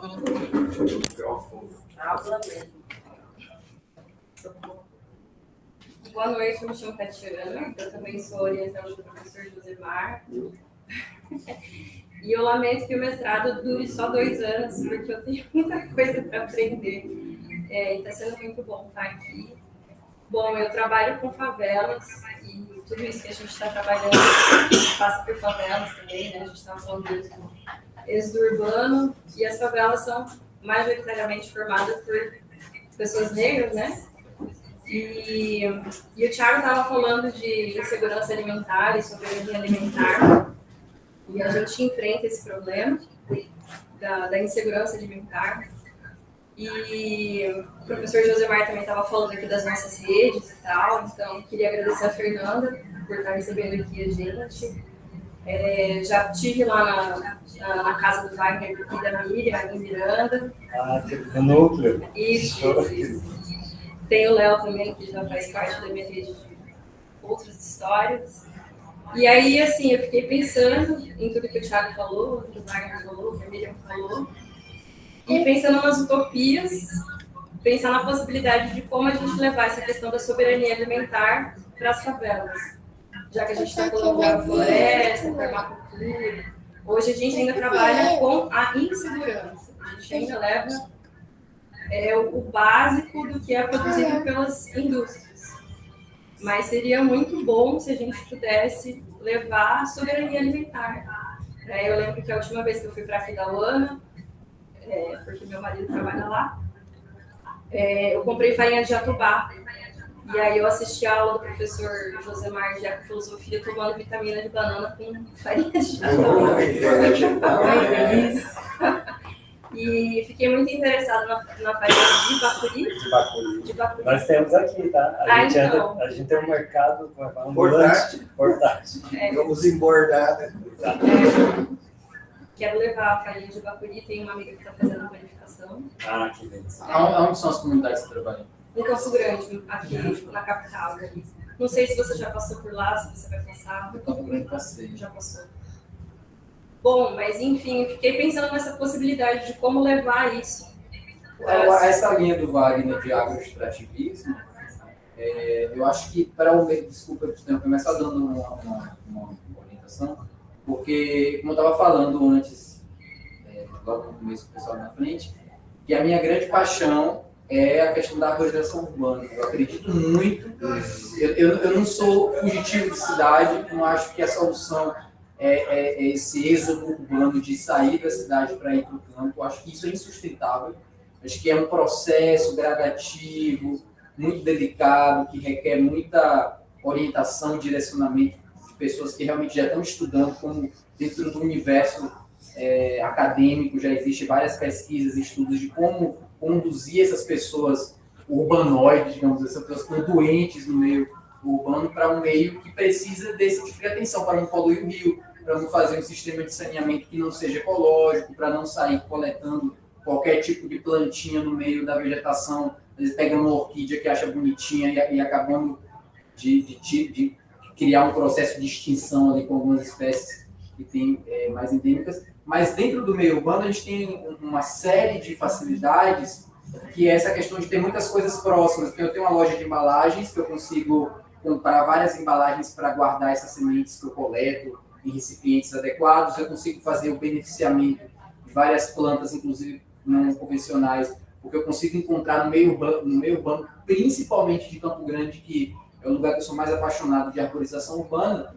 Então, se eu Thiago, morasse em Campo Grande e começasse do zero todo o trabalho que eu venho fazendo desses últimos anos, eu começaria através da coleta de sementes no meio urbano. E o lugar que eu teria mais estrutura para começar seria Campo Grande, porque se eu comecei em Presidente Prudente, São Paulo, coletando sementes no caminho da faculdade, pedalava 24 quilômetros todos os dias, 12 para ir, 12 para voltar, e nesse caminho comecei a coletar sementes e hoje assim, me tornei um dos maiores guardiões de sementes do país. Mas esse processo começou simples, assim, com a bike, coletando coisas que eu achava, sibipiruna, moringa, né, uma leucena, até semente de leucena, sementes de caruru ou sementes de 11 horas, de beldroega, coisas simples, fada azul, uma favinha, outra fava, feijão, outra coisa, quiabo de metro, e essas plantas eu fui juntando. E ali, nesses lugares, alguns lugares pequenininhos, como as bibliotequinhas de sementes, gosto de chamar com esse nome de biblioteca de sementes, um lugar reservado para sementes, eu comecei a ver que aquilo ali tinha valor de mercado e eu conseguiria vender para todo o país e não teria dificuldade de me sustentar através disso. Eu acho que isso é uma forma de renda para uma pessoa que hoje está totalmente desassistida, totalmente desorientada em relação ao que fazer para ter essa renda. Eu acho que é uma coisa que você já inicia com um produto pronto. Você pode falar assim, plante seu próprio alimento, produza hortaliça para vender, para gerar renda. Isso tudo pode gerar renda, sim. Eu acho que são caminhos maravilhosos, mas eu acho que um caminho que já está pronto, que é o que o Wagner faz, e que depende muito de um conhecimento técnico e da luta e da disciplina.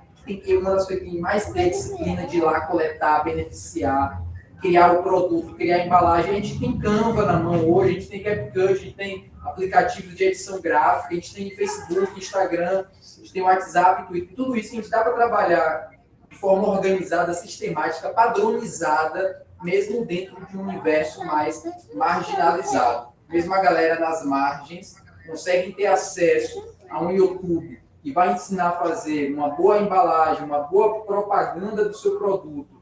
E que produto é esse? Que vem da cidade, que foi coletado na Rua Casimiro Dias, que foi coletado na Avenida Brasil, que foi coletado na Avenida Rio Branco. Então vai lá, coleta essas sementes todas, dentro de um coletivo ou não, né? Dentro do contexto individual ou não, pode ser coletivo, pode ser individual. Eu comecei individual e hoje é um coletivo, já atendi centenas de pessoas no país, mas a ideia é que o que já está pronto seja o passo inicial. Então, ao invés de pensar agora em plantar, em regar, em adubar, em ver em qual hora vai ser, lá, por exemplo, tem muita saboneteira, que é a planta safonária com sabão, e as sementes dela eu consigo vender 25 sementes por R$10.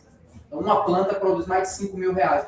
Do dia para a noite, opa, essa planta aqui tem valor, a aroeira pimenteira do mesmo jeito, pata de vaca do mesmo jeito. Então, seria uma forma, uma das formas. Claro que tem várias outras. Interrompendo, você pode sintetizar a tua pergunta de novo?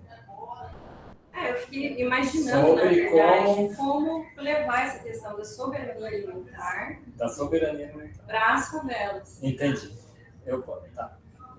Daí, pegando esse gancho, o Thiago ele trouxe um foco bem, que é uma das atividades bem legal, né? O Thiago falou inicialmente da permacultura, né? A permacultura é um termo, né, que era cultura permanente, né, a gestão do oceano, e é muito desconhecida ainda no Brasil, entendeu? E a gente precisa avançar nisso, porque tem um propósito educacional de esse ensino não chegar aqui. Por quê? Porque a cultura é permanente, cultura do bem, aquilo que é bom, ela deve ser permanente.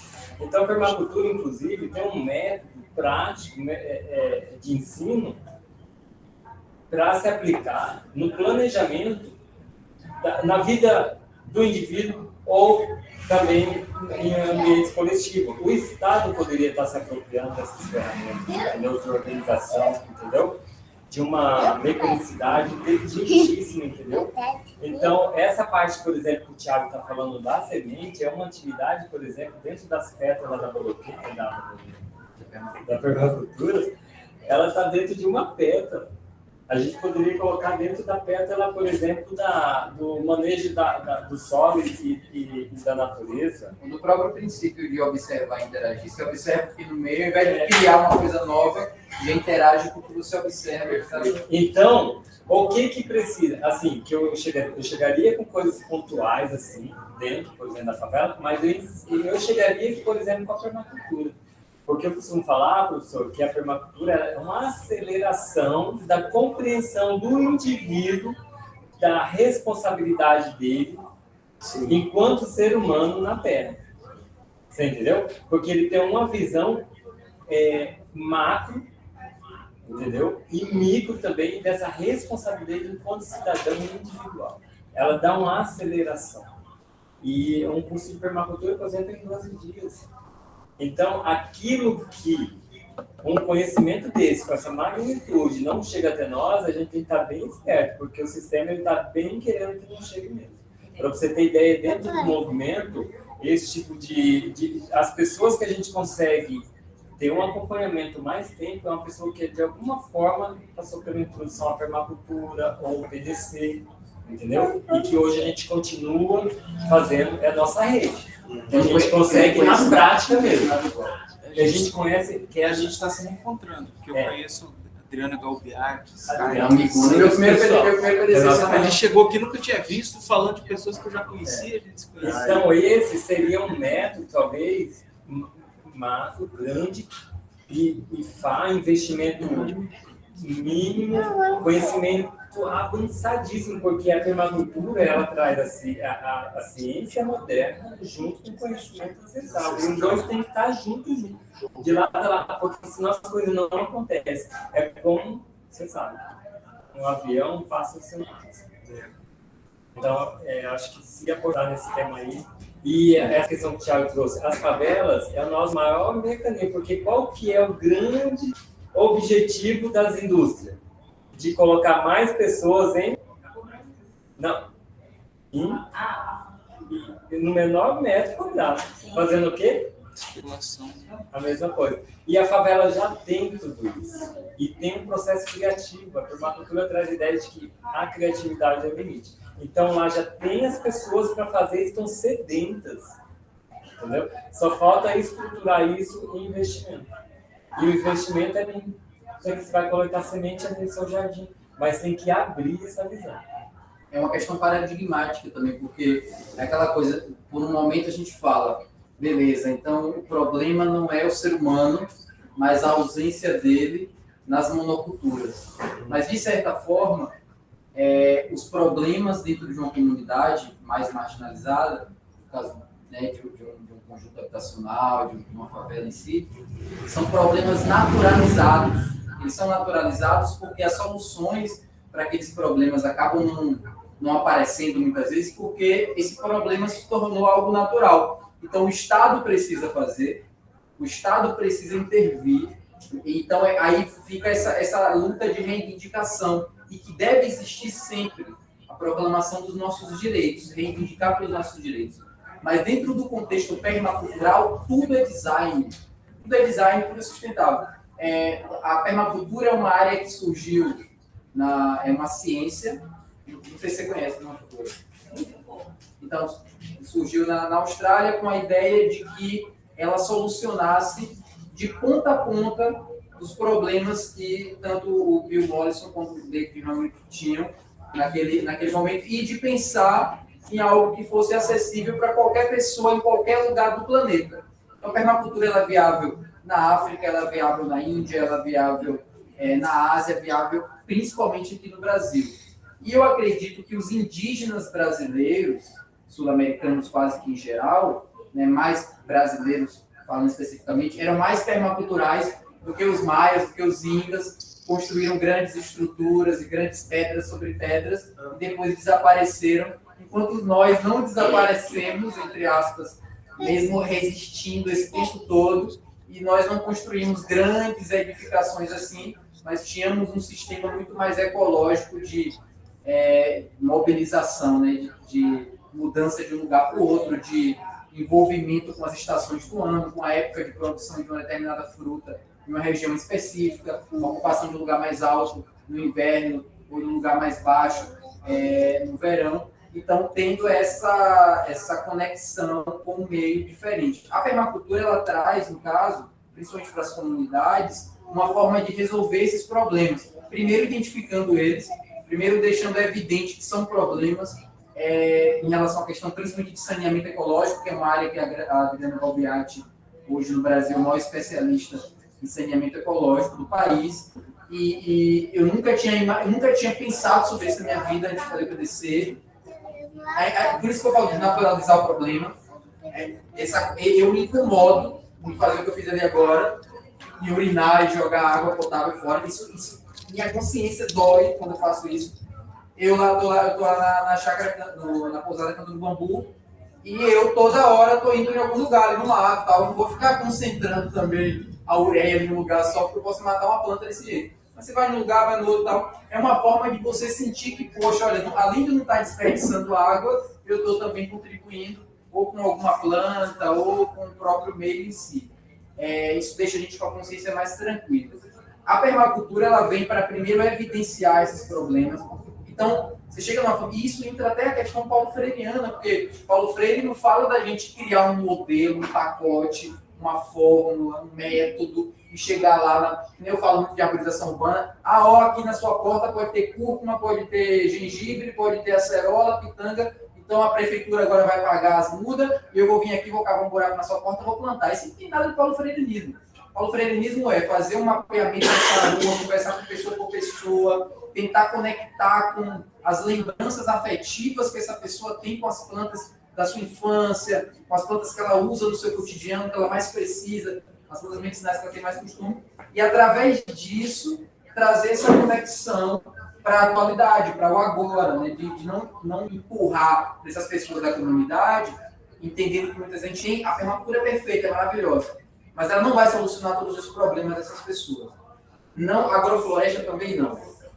E nenhuma ciência vai ser a solução para tudo. Sempre vai ter muitas coisas que precisam ainda de outras tecnologias, inclusive de outras organizações sociais, outros coletivos. Aí entra a música, entra a religião, entra a arte, entra a cultura e várias outras coisas. Agora, a permacultura ela consegue unir todas essas disciplinas, essas áreas, essas ciências, essas tecnologias. E aí, quando eu coloco tudo isso dentro do design, aí eu começo a ter uma forma de resolução de conflitos. Eu consigo me comunicar melhor com a minha família, primeiramente, que é o primeiro passo. É você resolver esses conflitos dentro de casa. Às vezes o cara ele quer viajar para trabalhar fora, sendo que ele pode ajudar ali a mãe ou o pai ou alguma coisa assim e fortalecer o elo familiar. Ou às vezes trabalhar fora também pode fortalecer e isso precisa também entrar dentro do design. Quais são as coisas que essas famílias estão almejando? Quais são os seus sonhos? Como o Paulo Freire sempre fala, quais são as suas utopias? Como que essas pessoas acreditam que seria interessante ter dentro de casa? O que seria interessante colher? Como seria interessante o conforto dentro dessa casa? Ventilação? Tudo isso entra dentro do design. Né? Então, eu acho que a permacultura ela entraria com uma questão de o que eu faço com o meu lixo? Isso já resolveria vários problemas de então eu não vou precisar comprar mais adubo porque eu tenho uma composteira. Quando é que está um humus de minhoca, então eu não preciso mais comprar humus de minhoca porque eu produzo minha própria compostagem ali, mas de forma sistemática, né? Montar grupos comunitários, pensar em pessoas que já têm, por exemplo, uma habilidade mais natural, né, de cuidar de plantas ou de cuidar de espaços, pessoas que já adotaram espaços. Nas comunidades mais favelizadas existe muito isso, as pessoas que já têm essa familiaridade com a horta, com a horticultura em geral, e acabam essas pessoas, quando são credibilizadas ou honorabilizadas mesmo, tratadas com dignidade, com respeito, quando recebem essa autoridade, quando você cria um projetinho de visibilizar essas pessoas, dar uma camisa para elas, falar assim, ó, agora você é o coordenador aqui do bairro, de horta, de agricultura. Agora a gente tem um plano, que eu acho que essa ideia é interessante, trabalhar com planos, né, um plano municipal de arborização ecológica, um plano de bairro, né, de arborização. Aí dentro desse contexto você consegue utilizar o que já tem, não criar, vamos contratar, abrir edital, capacitar técnico. Isso eu não gosto de ficar dependendo do Estado para tudo. Eu sou mais anarquista assim, nesse sentido. Eu gosto de trabalhar, a permacultura me trouxe isso. Se eu já tenho técnica, se eu já tenho método, eu preciso de gente. Então, gente que tem o sangue no olho, que vai fazer, que vai acontecer. Se a gente for ficar na porta do Estado toda hora, da prefeitura, do secretário, do que quer que seja, do governador, a gente muitas vezes vai até ser ridicularizado, vai até a galera ficar com raiva da gente, achar que a gente é chato. E tudo bem, não tem problema não. A questão seria a gente aparecer. Você aparece, faz seu trabalho ali, articulando, estruturando, operacionalizando, e aí é inevitável que o Estado te enxergue. É inevitável que ele veja que é mais interessante estar do teu lado do que estar contra você. E você tem retaguarda para isso. Então, eu acho que é meio isso, fortalecer o que você já tem na mão, a tua rede, você fortalecer mesmo, tratar com aquele máximo de elevação. Você dá os melhores lugares para essas pessoas sentarem. Né? Olha, o seu João trabalha aqui há tantos anos. E esses pequenos detalhes de trazer essa honorabilidade para essas pessoas fazem essas pessoas respirarem autoridade e aí serem multiplicadores dessa ideia. Né?